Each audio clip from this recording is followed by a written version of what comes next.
আসসালামু আলাইকুম রহমতুল্লাহ। ওয়ালাইকুম আসসালাম। দেশ ও প্রবাসে, কাছে এবং দূরে যে যেখান থেকে আপনারা আজকের এই লাইভ অনুষ্ঠান দেখছেন, আপনাদের সবাইকে মুসলিম বাতানের পক্ষ থেকে জানাই আন্তরিক শুভেচ্ছা, অভিনন্দন। সম্মানিত দর্শক শ্রোতা, আজকের এই আলোচনা অনুষ্ঠানে বিষয় নির্ধারণ করা হয়েছে জৈব হাদিস কি আমলযোগ্য এই শিরোনামে। আর আজকের আলোচনা অনুষ্ঠানে দালিলিক আলোচনা পেশ করার জন্য আমাদের মাঝে উপস্থিত হয়েছেন আসুন্না ইসলামিক স্কুল কসবা ব্রাহ্মণবাড়িয়ার সম্মানিত সহকারী মুহতামিম জসিমউদ্দিন হাফিজাহুল্লাহ। জসিমউদ্দিন হাফিজাহুল্লাহ জাতীয় কবি কাজী নজরুল ইসলাম বিশ্ববিদ্যালয় ত্রিশাল ময়মনসিংহ থেকে ইংরেজিতে অনার্স কমপ্লিট করেছেন।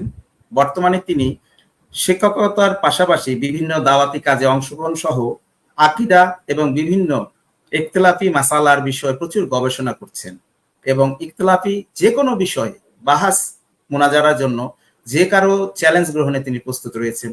মাশাআল্লাহ। সম্মানিত দর্শক শ্রোতা, আমরা জানি আর কয়েকদিন পরেই ঈদে মিলাদুন্নবী উদযাপন করবে অনেকেই। আমাদের আজকের অতিথি জসিমউদ্দিন হাফিজাহুল্লাহ ইতিমধ্যেই আমাকে জানিয়েছেন ঈদে মিলাদুন্নবী প্রসঙ্গে যে কোনো আলেমের সাথে তিনি বাহাস করতে প্রস্তুত রয়েছেন ইনশাআল্লাহ। তরুণ উদীয়মান দিনের এই দায়ীর জন্য আমাদের সকলের পক্ষ থেকে দোয়া রইল, মহান আল্লাহ যেন তার ইলমে আরো বারাকা দান করেন, আমিন। প্রিয় জসিমউদ্দিন হাফিজাহুল্লাহ, মুসলিম বাতানের পক্ষ থেকে আপনাকে জানাই আন্তরিক শুভেচ্ছা, অভিনন্দন, আহলান ওয়া সাহলান। কেমন আছেন আপনি? আলহামদুলিল্লাহ, আমি ভালো আছি। আপনি কেমন আছেন? জি আলহামদুলিল্লাহ, তুম্মা আলহামদুলিল্লাহ। সম্মানিত দর্শক শ্রোতা, মুসলিম বাতন সদা সর্বদাই চেষ্টা করে থাকে আপনাদের মাঝে নতুন কিছু উপহার দিতে।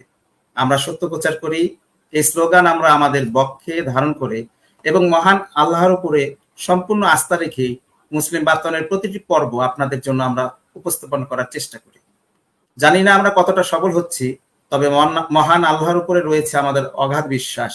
জানি একদিন আমাদের নেক নিয়তের প্রতিদান তিনি আমাদের অবশ্যই দিবেন ইনশাআল্লাহ। তো সম্মানিত দর্শক শ্রোতা, আপনারা সকলেই মনোযোগ সহকারে আজকের এই গুরুত্বপূর্ণ আলোচনা অনুষ্ঠান শ্রবণ করতে থাকুন। আর যদি আজকের আলোচনার বিষয়ের উপরে অথবা মুসলিম বাতায়নের অনুষ্ঠান সম্পর্কে আপনাদের পক্ষ থেকে কোনো অভিযোগ বা উপদেশ পরামর্শ থেকে থাকে, তাহলে সেগুলো কমেন্ট বক্সে লিখতে পারেন। আমরা চেষ্টা করব আপনাদের পক্ষ থেকে উত্থাপিত উপদেশ বা পরামর্শগুলো সাদরে গ্রহণ করে মুসলিম বাতায়নের সামনের অনুষ্ঠানগুলোকে আরো সুন্দর করে সাজিয়ে আপনাদের নিকটে উপস্থাপন করার জন্য ইনশাআল্লাহ। মুসলিম বাতায়নের উপস্থাপক হিসাবে আমার পক্ষ থেকে আপনাদের সকলের প্রতি আহ্বান থাকবে, যদি সম্ভব হয় তাহলে সত্য প্রচারের স্বার্থে সবাই এই অনুষ্ঠানটি শেয়ার করে দিবেন। আমি আর কথা না বাড়িয়ে আজকের সম্মানিত অতিথি জসিমউদ্দিন হাফিজাহুল্লাহকে আহ্বান জানাচ্ছি আজকের আলোচনা শুরু করার জন্য। জি প্রিয় দিনী ভাই, আপনি শুরু করতে পারেন ইনশাআল্লাহ। আলহামদুলিল্লাহি রাব্বিল আলামিন, আসসালাতু ওয়াসসালামু আলা রাসূলিহিল আমিন ওয়া আলা আলিহি ওয়া আসহাবিহি আজমাইন ওয়া মান তাবিআহুম বিইহসানিন ইলা ইয়াউমিদ্দিন। সম্মানিত দর্শক শ্রোতা, যে যেখান থেকে আজকের এই প্রোগ্রামটি উপভোগ করছেন, সবাইকে অন্তঃস্থল থেকে সালাম জানাচ্ছি। আসসালামু আলাইকুম ওয়া রাহমাতুল্লাহি ওয়া বারাকাতুহু। ওয়া আলাইকুম আসসালাম। আমি অত্যন্ত খুশি যে মুসলিম বাতায়নের মতো একটি প্ল্যাটফর্মে এসে একটা প্রোগ্রাম করতে পেরেছি। তো এই জন্য মুসলিম বাতায়নের অ্যাডমিন প্যানেলকে আমার অন্তর থেকে মোবারকবাদ জানাচ্ছি এবং ধন্যবাদ জানাচ্ছি আবু আসিফ ভাইকে, যিনি আজকের এই প্রোগ্রামের সম্মানিত উপস্থাপক। মুসলিম বাতায়ন আমার জানা মতে বাংলাদেশে সহিহ আকীদা মানহাজ প্রচারের একটি অন্যতম প্ল্যাটফর্ম, অনলাইন ভিত্তিক প্ল্যাটফর্ম। এই প্ল্যাটফর্মের মাধ্যমে দেশের বিভিন্ন বিজ্ঞ আলেমদের নসিহাতগুলো, তাদের হকের বার্তাগুলো জনসমাজের কাছে পৌঁছে যাচ্ছে আলহামদুলিল্লাহ। তো এরকম একটি সুন্দর চমৎকার প্ল্যাটফর্মে আমার মতো একজন নগণ্য মানুষ উপস্থিত হতে পেরেছি, এটা সত্যি আমাকে অত্যন্ত পুলকিত করছে। আমি আবারও শুকরিয়া আদায় করতেছি মহান রব্বুল ইজ্জত এর দরবারে, আলহামদুলিল্লাহ। সম্মানিত দর্শক শ্রোতা, আপনারা থাম্বনেইল থেকে জেনে গিয়েছেন ইতিমধ্যেই আজকের প্রোগ্রামের আলোচ্য বিষয় কি। আজকে আমরা আলোচনা করব জয়ীফ হাদিসের হুজ্জিয়াত নিয়ে। জয়ীফ হাদিস এটি কি দলিল যোগ্য বা আমল যোগ্য কিনা।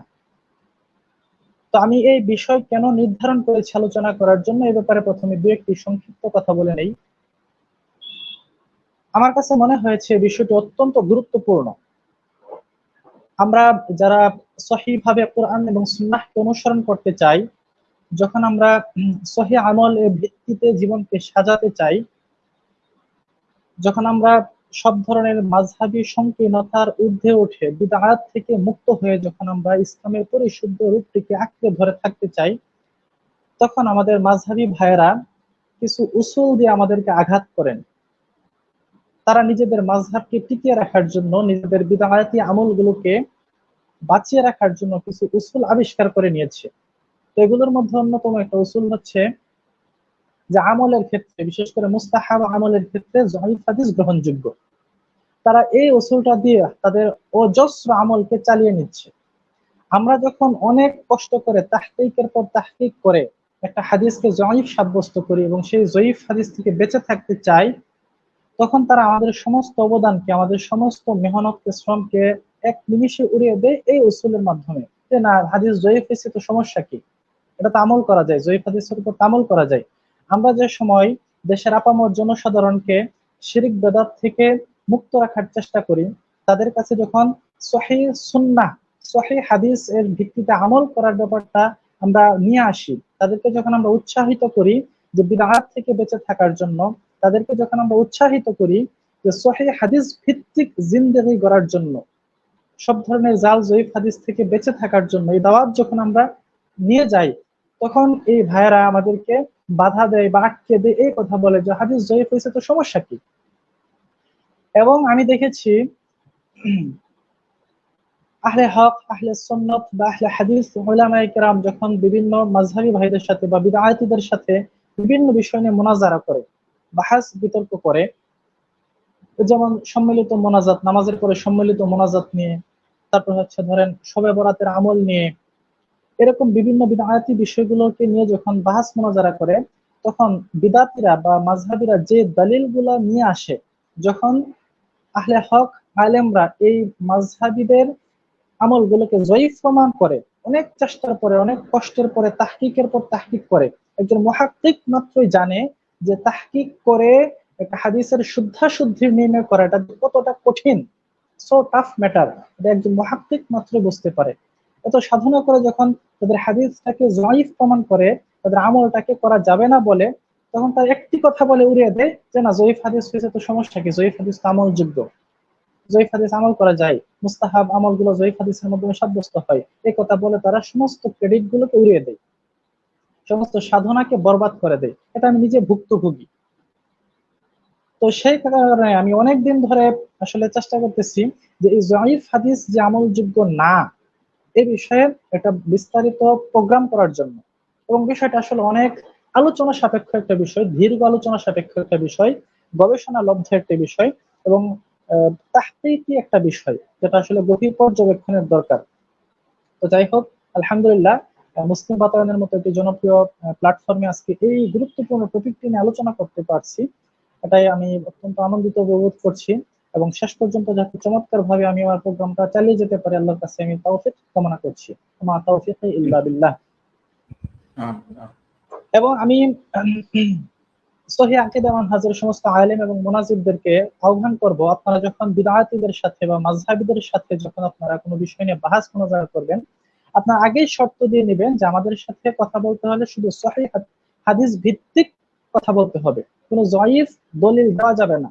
কারণ আপনারা তাদের দলিলগুলোকে জয়ীফ প্রমাণ করার পরে তারা কি করবে, বলে দিবে যে না, জয়ীফ হয়েছে তো সমস্যা কি। এই কারণে আগে প্রি কন্ডিশন দিয়ে রাখবেন যে না, জয়ীফ হাদিস দলিল হিসেবে আমাদের সামনে পেশ করা যাবে না, আমাদের সামনে অবশ্যই সহিহ হাদিস কিনে আসতে হবে। প্রয়োজনে জয়ীফ হাদিস গ্রহণযোগ্য কিনা এই ব্যাপারে আলাদা ডিবেট হবে।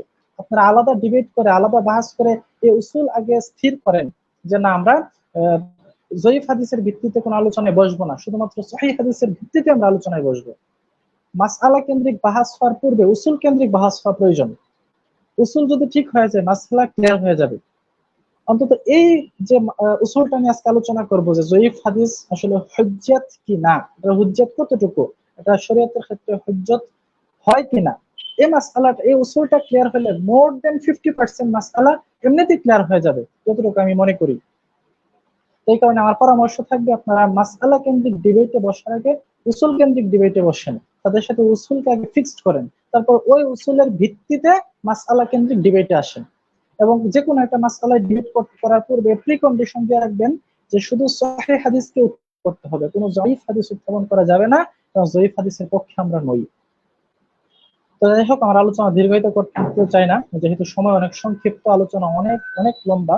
তো আমি যতটুকু পারি শর্টকাট আলোচনা করার চেষ্টা করব, শর্টকাট আলোচনার মধ্যে যাতে মূল বিষয়গুলো নিয়ে আসতে পারি। তো দেখেন, হাদিসের পরিচয়ের ক্ষেত্রে খুব সংক্ষেপে কথা বলি। হাদিস তিনটা প্রকার আমি নিয়ে আসতেছি হাদিসের, একটা হচ্ছে সহিহ, একটা হচ্ছে জয়ীফ, একটা হচ্ছে জাল। এগুলো আসলে খুব কমন বিষয়, যারা হাদিস চর্চা করেন বা আলেম এরা সবাই এই বিষয়গুলো জানেন।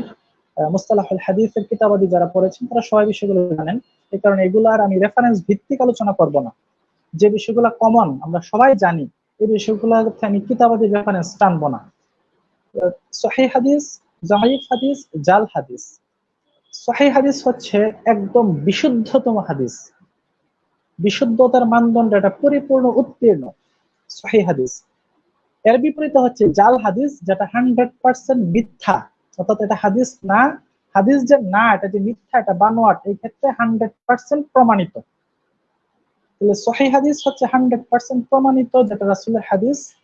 আর জাল হাদিস 100% প্রমাণিত, যেটা রাসূলের হাদিস না, এটা মিথ্যা কথা, মিথ্যা হাদিস। আর এই দুইটার মধ্যবর্তী বিষয় হচ্ছে জয়ীফ হাদিস। জয়ীফ মানে হচ্ছে দুর্বল, অর্থাৎ এটা প্রমাণটা বিশুদ্ধ না, শক্তিশালী না, প্রমাণের ক্ষেত্রে এটা রাসূল থেকে প্রমাণের ক্ষেত্রে দুর্বল, এর ভিত্তি হচ্ছে দুর্বলতা, এটা মজবুত ভাবে শক্তিশালী ভাবে প্রমাণিত না, এটা সংশয়পূর্ণ, সন্দেহপূর্ণ, এর ভিতরে অনেক ত্রুটি বিচ্যুতি আছে। এটাকে আবার 100% এটাকে মিথ্যা আছে এটাও বলা যাইতেছে না। মিথ্যা বলা গেলে তো এটাকে আমরা জালি বলতে পারি, এটা জালও না, সহিহ না, এই দুটোর মাঝামাঝি অবস্থান। যেটা শতভাগ সঠিক এটাও আমরা বলতে পারি না, এটা শতভাগ ভুল এটাও আমরা বলতে পারি না, নিশ্চয় দেওয়া যে কোনোটাই বলতে পারি না। এটা হচ্ছে একটা সংশয়পূর্ণ, সন্দেহপূর্ণ অবস্থানে আছে। ঠিক হয়ে যেতে পারে, আবার ভুল হয়ে যেতে পারে, ভুল হওয়ার আশঙ্কা আছে, ভুল হওয়ার মতো পর্যাপ্ত কার্যকারণ এর মধ্যে বিদ্যমান আছে। এটাকে আমরা ঠিকও বলতে পারি না এক বাক্যে, এক বাক্যে ভুল এটাও বলতে পারি না। ঠিক এবং ভুলের মাঝখানে দুর্বল, সন্দেহপূর্ণ, সংশয়পূর্ণ একটা অবস্থানে আছে, এর নাম হচ্ছে জয়ীফ হাদিস। তো আমার এই কথার সাথে আশা করি কোনো উলামায়ে কেরাম বা কোনো মুহাদ্দিস দ্বিমত পোষণ করবে না, যার কারণে এগুলার আমি রেফারেন্স টানতেছি না বিভিন্ন কিতাব থেকে, অথবা রেফারেন্স টানতাম, তাছাড়া সময় সংক্ষিপ্ত। তাহলে আমরা এটা বুঝে নিলাম সংক্ষিপ্ত কথায় যে সহিহ হাদিস হচ্ছে বিশুদ্ধ হাদিস, এর বিপরীতে হচ্ছে জাল হাদিস, যেটা সম্পূর্ণ মিথ্যা। আর এর মাঝামাঝি হচ্ছে জয়ীফ হাদিস, যেটা ঠিকও না পুরোপুরি, পুরোপুরি ভুলও না, ঠিক এবং ভুলের মাঝখানে সন্দেহপূর্ণ, সংশয়পূর্ণ, দুর্বল, দুর্বল সূত্রে প্রমাণিত, শক্তিশালী সূত্রে না, মজবুত সূত্রে না। এখন এই তিন প্রকার হাদিসের উলামায়ে কেরাম বা মুহাদ্দিসিনে কেরামের সিদ্ধান্ত কি, ফায়সালা কি, হুকুম কি? দেখেন, সহিহ হাদিসের ক্ষেত্রে উলামায়ে কেরামের ইজমা আছে, একমত যে সহিহ হাদিস সকল ক্ষেত্রে গ্রহণ করা যাবে, সেটা আকীদা হোক, সেটা ফরজ ওয়াজিব সাব্যস্তকরণের ক্ষেত্রে হোক, সেটা কোনো তারগীব তাহরিবের ক্ষেত্রে হোক, মুস্তাহাবের ক্ষেত্রে হোক, ফাজাইল আমলের ক্ষেত্রে হোক, সকল ক্ষেত্রে সহিহ হাদিস কবুলযোগ্য, গ্রহণযোগ্য। আর জাল হাদিস এটা সর্বক্ষেত্রেই বর্জনীয়, জাল হাদিস কোনো ক্ষেত্রেই গ্রহণ করা যাবে না, সম্পূর্ণ হারাম। এই দুটো অবস্থানে উলামায়ে কেরামের, মুহাদ্দিসিনের ইজমা আছে যে সহিহ হাদিস সব ক্ষেত্রেই কবুলযোগ্য, জাল হাদিস সব ক্ষেত্রেই বর্জনযোগ্য। এখন আসেন জয়ীফ। এই জয়ীফের ক্ষেত্রে উলামায়ে কেরামের ইখতিলাফ ঘটে গেছে, আর এই ইখতিলাফেরই সুযোগ নিচ্ছে এই বিদাতীরা। তো জয়ীফ হাদিসের ক্ষেত্রে ইমামদের ইখতিলাফ আছে। তো ইখতিলাফগুলো আমি বিস্তারিত আলোচনা করব না, শুধু টাচ দিয়ে যাব, কারণ ইখতিলাফ আলোচনা করা আজকে আমার মূল উদ্দেশ্য না, বা এই সময়ও নাই। তো জয়ীফ হাদিসের ক্ষেত্রে একদল উলামায়ে কেরাম বলেছেন যে জয়ীফ হাদিসও সকল ক্ষেত্রে বর্জনীয়। তারা জাল হাদিসকে যেরকম সকল ক্ষেত্রে বর্জন করেছে, জালের মতো জয়ীফ হাদিসকেও তারা সকল ক্ষেত্রে বর্জন করেছে। তো তাদের মধ্যে আবার কেউ কেউ বলছে যে জয়ীফ হাদিসকে দলিল হিসেবে গ্রহণ করা যাবে না, তবে জয়ীফ হাদিসকে লিখা যাবে বা বর্ণনা করা যাবে। জয়ীফ হাদিসকে বর্ণনা করা যাবে, লিখা যাবে, কিন্তু কি এটাকে আমল করা যাবে না, এটাকে দলিল হিসেবে গ্রহণ করা যাবে না। আবার আরেক দল মুহাদ্দিসিনে কেরাম বলছে যে জয়ীফ হাদিস বর্ণনা করার সময় বা লেখার সময় জয়ীফ হুকুম উল্লেখ করে বর্ণনা করতে হবে বা লিখতে হবে। এটা যে জয়ীফ, যাতে মানুষ জানে, জেনে শুনে হাদিসটা যাতে শ্রবণ করে, জয়ীফ হুকুম উল্লেখ করা ছাড়া এটা রিওয়ায়াত করা জায়েজ নাই। তাহলে দেখ, এই কয়েকটা মত আমরা পেলাম। যারা জয়ীফ হাদিস এর বিপক্ষে, তাদের মধ্যে এই কয়েকটা মত আমরা পেলাম। আর কিছু মুহাদ্দিস আছে বা কিছু ইমাম আছে যারা জয়ীফ হাদিসের ব্যাপারে কিছুটা শিথিলতা অবলম্বন করেছেন, তারা একটু ছাড় দিয়েছেন জয়ীফ হাদিসের ক্ষেত্রে। তো যারা ছাড় দিয়েছেন, এদের কিছু যুক্তি আছে যে জয়ীফ হাদিস এটা তো আসলে পরিপূর্ণ সহিহ হাদিস না, এটা তো বিশুদ্ধ, এটা আমরা বলতে পারতেছি না। তো যদি বিশুদ্ধ হইতো তাহলে তো সব জায়গায় আমরা ব্যবহার করতে পারতাম, যেহেতু এটা বিশুদ্ধ না, এটাকে সব জায়গায় আমরা ব্যবহার করতে পারবো না। আবার যেহেতু এটা মিথ্যা না, জাল না, সেক্ষেত্রে এটাকে সব ক্ষেত্রে আমরা বর্জনও করতে পারবো না। দুইটা না পড়ে গেছে মাঝখানে, এটা না বিশুদ্ধ না দূষিত, পরিপূর্ণ। এটাকে আমরা সব ক্ষেত্রে গ্রহণও করতে পারবো না, সব ক্ষেত্রে আবার বর্জনও করতে পারবো না। যদি সব ক্ষেত্রে বর্জন করে দেই তাহলে এটা জাল হয়ে গেল। তখন জয়ীফ আর জালের পার্থক্য কি রইলো? এরা আমাদের কিভাবে ডিফেন্ড করে যে আমরা তো নাকি মৃত আর রোগী দুইটাকে এক করে দেই, যে জাল হাদিস হচ্ছে মৃত, এটাকে সব ক্ষেত্রে আমরা বর্জন করি। জালের মতো জয়ীফকে আমরা মৃত বানাই দিছি, রোগীকে মৃত বানাই দিছি। তো এরা হচ্ছে সব ক্ষেত্রে জাল হাদিসকে বর্জন করার পক্ষে না, সরি, জয়ীফ হাদিসকে সব ক্ষেত্রে বর্জন করার পক্ষে না। এখন এরা উভয় সংকট মিটাতে গিয়ে এরা একটা নীতিমালা আবিষ্কার করেছে। সে নীতিটা হচ্ছে গিয়ে কি, এদের মতে আকীদার ক্ষেত্রে, ফরজ ওয়াজিবের ক্ষেত্রে এবং হালাল হারাম সাব্যস্তের ক্ষেত্রে জয়ীফ হাদিস গ্রহণ করা যাবে না। তাহলে যারা জয়ীফ হাদিস গ্রহণের পক্ষে, তারা এই তিন ক্ষেত্রে জয়ীফ হাদিসকে হুজ্জাত মনে করে না।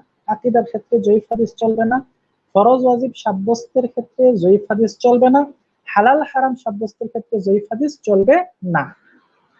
আর ছয়টা ক্ষেত্রে এরা কি জয়ীফ হাদিসকে গ্রহণ করার পক্ষে। সে ছয়টা ক্ষেত্র কি কি? একটা হচ্ছে মুস্তাহাব আমল করার ক্ষেত্রে, মুস্তাহাব আমলের ক্ষেত্রে জয়ীফ হাদিস এদের কাছে গ্রহণযোগ্য। ফাজাইলে আমলের ক্ষেত্রে, কোন একটা আমলের ফজিলত বর্ণনা করার ক্ষেত্রে জয়ীফ হাদিস গ্রহণযোগ্য। তারগীবের ক্ষেত্রে, অর্থাৎ জান্নাতের যে বর্ণনাগুলো আছে এই বর্ণনাগুলোর ক্ষেত্রে, তাহরিবের ক্ষেত্রে, জাহান্নামের যে বর্ণনাগুলো আছে এগুলোর ক্ষেত্রে, তারিখ বা ইতিহাস বর্ণনার ক্ষেত্রে, তাফসির করার ক্ষেত্রে, কোরআনের বিভিন্ন আয়াতের তাফসির করার ক্ষেত্রে, এই কয়েকটা বিষয় এরা জয়ীফ হাদিস গ্রহণের পক্ষপাতী। তাহলে তিনটা ক্ষেত্রে এরা বর্জন করেছে সম্পূর্ণ জয়ীফ হাদিসকে, আর ছয়টা ক্ষেত্রে এরা গ্রহণ করেছে। উভয় সংকট রক্ষা করতে গিয়ে এরা এই একটা সিদ্ধান্তে পৌঁছেছে বা একটা নীতিমালার আবিষ্কার করে নিয়েছে যে না, জয়ীফ যেহেতু সহি আর জালের মাঝামাঝি, সহির মতো সব ক্ষেত্রে এটাকে গ্রহণও করব না, জালের মতো সব ক্ষেত্রে বর্জনও করব না। যদি সব ক্ষেত্রে বর্জন করে দেই তাহলে তো জয়ীফ আর জাল এক হয়ে গেল, রোগী আর মৃত এক হয়ে গেল। না, দুটাকে এক রাখা যাবে না। এই কারণে কিছু ক্ষেত্রে গ্রহণ করতে হবে, কিছু ক্ষেত্রে বর্জন করতে হবে। তারা এটা তাদের ইস্তেহাদ থেকে একটা সিদ্ধান্ত তারা পৌঁছেছে। তো যাই হোক, এক্স্যাক্টলি আজকে আমি কোন টপিকটি নিয়ে আলোচনা করতে চাচ্ছি, আমি যে বিষয়টা নিয়ে আজকে এক্স্যাক্টলি আলোচনা করতে যাচ্ছি, আমি আমার আলোচনাটাকে সংক্ষিপ্ত করে নিয়ে আসতেছি যে মুস্তাহাব আমলের ক্ষেত্রে জয়ীফ হাদিসকে দলিল হিসেবে গ্রহণ করা যাবে কিনা। আজকে জাস্ট এই পয়েন্টটা নিয়ে আলোচনা করব। অন্যান্য যে 5টা পয়েন্ট, ফাজাইল আমলের ক্ষেত্রে গ্রহণ করা যাবে কিনা, বা তারগীব এর ক্ষেত্রে, তাহরিবের ক্ষেত্রে গ্রহণ করা যাবে কিনা, তারিখ বা ইতিহাস বর্ণনার ক্ষেত্রে গ্রহণ করা যাবে কিনা, কোরআনের তাফসীর করতে গিয়ে গ্রহণ করা যাবে কিনা, ওইগুলো নিয়ে আজকে আলোচনা করব না। আজকে আমার মূল আলোচ্য বিষয় হচ্ছে জাস্ট মুস্তাহাব আমল। কারণ মুস্তাহাব আমল এটা কিন্তু একটা ইবাদত, ইবাদতের যে তারতিব গুলো আছে এর মধ্যে একটা নির্দিষ্ট সেক্টর বা ক্যাটাগরির ইবাদত হচ্ছে মুস্তাহাব ইবাদত। এটাকে আমরা সুন্নতে জায়েদা বলি বা সুন্নতে গায়রে মুআক্কাদা বলে থাকি, বা মুস্তাহাব, যেটা করলে সব আছে, না করলে গুনাহ নাই। তো মুস্তাহাব ইবাদত কিন্তু অবশ্যই একটা ইবাদত, ফরজ যেরকম ইবাদত, ওয়াজিব যেরকম ইবাদত, তারপরে সুন্নতে মুআক্কাদা, সুন্নতে রাবিতা, এগুলো যেরকম ইবাদত, এরকম ইবাদতের একটা নির্দিষ্ট ক্লাসিফিকেশন, ক্যাটাগরির নাম হচ্ছে মুস্তাহাব। এটা একটা শরীয়ী ইবাদত। তো এই ইবাদত এর ক্ষেত্রে, মুস্তাহাব ইবাদতের ক্ষেত্রে জয়ীফ হাদিসটা দলিলযোগ্য হবে কিনা, ভিত্তি হতে পারে কিনা, জাস্ট এই পয়েন্টটা নিয়ে আলোচনা করব। বাদ বাকি পয়েন্টগুলো নিয়ে আজকে আমরা আলোচনা করব না, সময় সংক্ষিপ্ত। আর ওইগুলা খুব একটা গুরুত্বপূর্ণ না, গুরুত্বপূর্ণ আসলে এই পয়েন্টটাই। ওইগুলো দ্বারা কোন ইবাদত সাব্যস্ত হচ্ছে নাকি নাকচ হচ্ছে এই প্রশ্ন আসে না। ওইগুলো দ্বারা কোন ইবাদত গ্রহণ বা বর্জনের বিষয়টা জড়িত না। এই পয়েন্টটাতে কোন একটা ইবাদত গ্রহণ বা বর্জনের পয়েন্টটা জড়িত। যে মুস্তাহাব আমল জয়ীফ হাদিস দ্বারা গ্রহণ করা যাবে কিনা, এই পয়েন্টটাতে একটা ইবাদত, দ্বীনের একটা ইবাদত আমি আমল করব নাকি এটাকে বর্জন করব, একটা সুন্নতকে বিদআত বলবো নাকি বিদআতকে সুন্নত বলবো, এই একটা গুরুত্বপূর্ণ প্রশ্ন জড়িত এই পয়েন্টে। তাই আমি আজকে এই পয়েন্টে আলোচনা করব। অন্যান্য পয়েন্টগুলো আজকে আমি স্কিপ করলাম, এগুলো ভবিষ্যতে কোনো এক সময় পরে আলোচনা করবো ইনশাআল্লাহ। তো আমার আজকের আলোচ্য বিষয় হচ্ছে মুস্তাহাব আমলের ক্ষেত্রে যায়িফ হাদিস দলিল যোগ্য হবে কিনা, এটা হচ্ছে আমার আজকের আলোচ্য বিষয়। এখন এই আলোচ্য বিষয়টা সাবেত করতে গিয়ে বা এটা নিয়ে আলোচনা করতে গিয়ে আমি আজকে ইমামদের আকওয়াল বা যে রিওয়ায়াত বা বর্ণনাগুলো এগুলো আজকে আমি নিয়ে আসবো না। আমি আজকে জাস্ট কোরআন এবং হাদিসের মানদণ্ড থেকে প্রমাণ করব যে জয়ীফ হাদিসটা দালিলযোগ্য কিনা মুস্তাহাব আমল সাব্যস্তকরণের ক্ষেত্রে। তো কেন ইমামদের আলোচনা করবো না, কারণ এক্ষেত্রে ইখতিলাফ হয়ে গেছে। যদি ইমামদের মধ্যে ইজমা থাকতো যে সকল ইমাম, সকল যুগের সকল ইমাম একমত জয়ীফ হাদিস গ্রহণ করা যাবে, তাহলে আমরা মেনে নিতাম। অথবা সকল যুগের সকল ইমামগণ যদি একমত পোষণ করতো যে না জয়ীফ হাদিস কোনো ক্ষেত্রে গ্রহণ করা যাবে না, বর্জনীয়, সেটা আমরা মেনে নিতাম। কারণ ইজমা কিন্তু শরীয়তের একটা দলিল।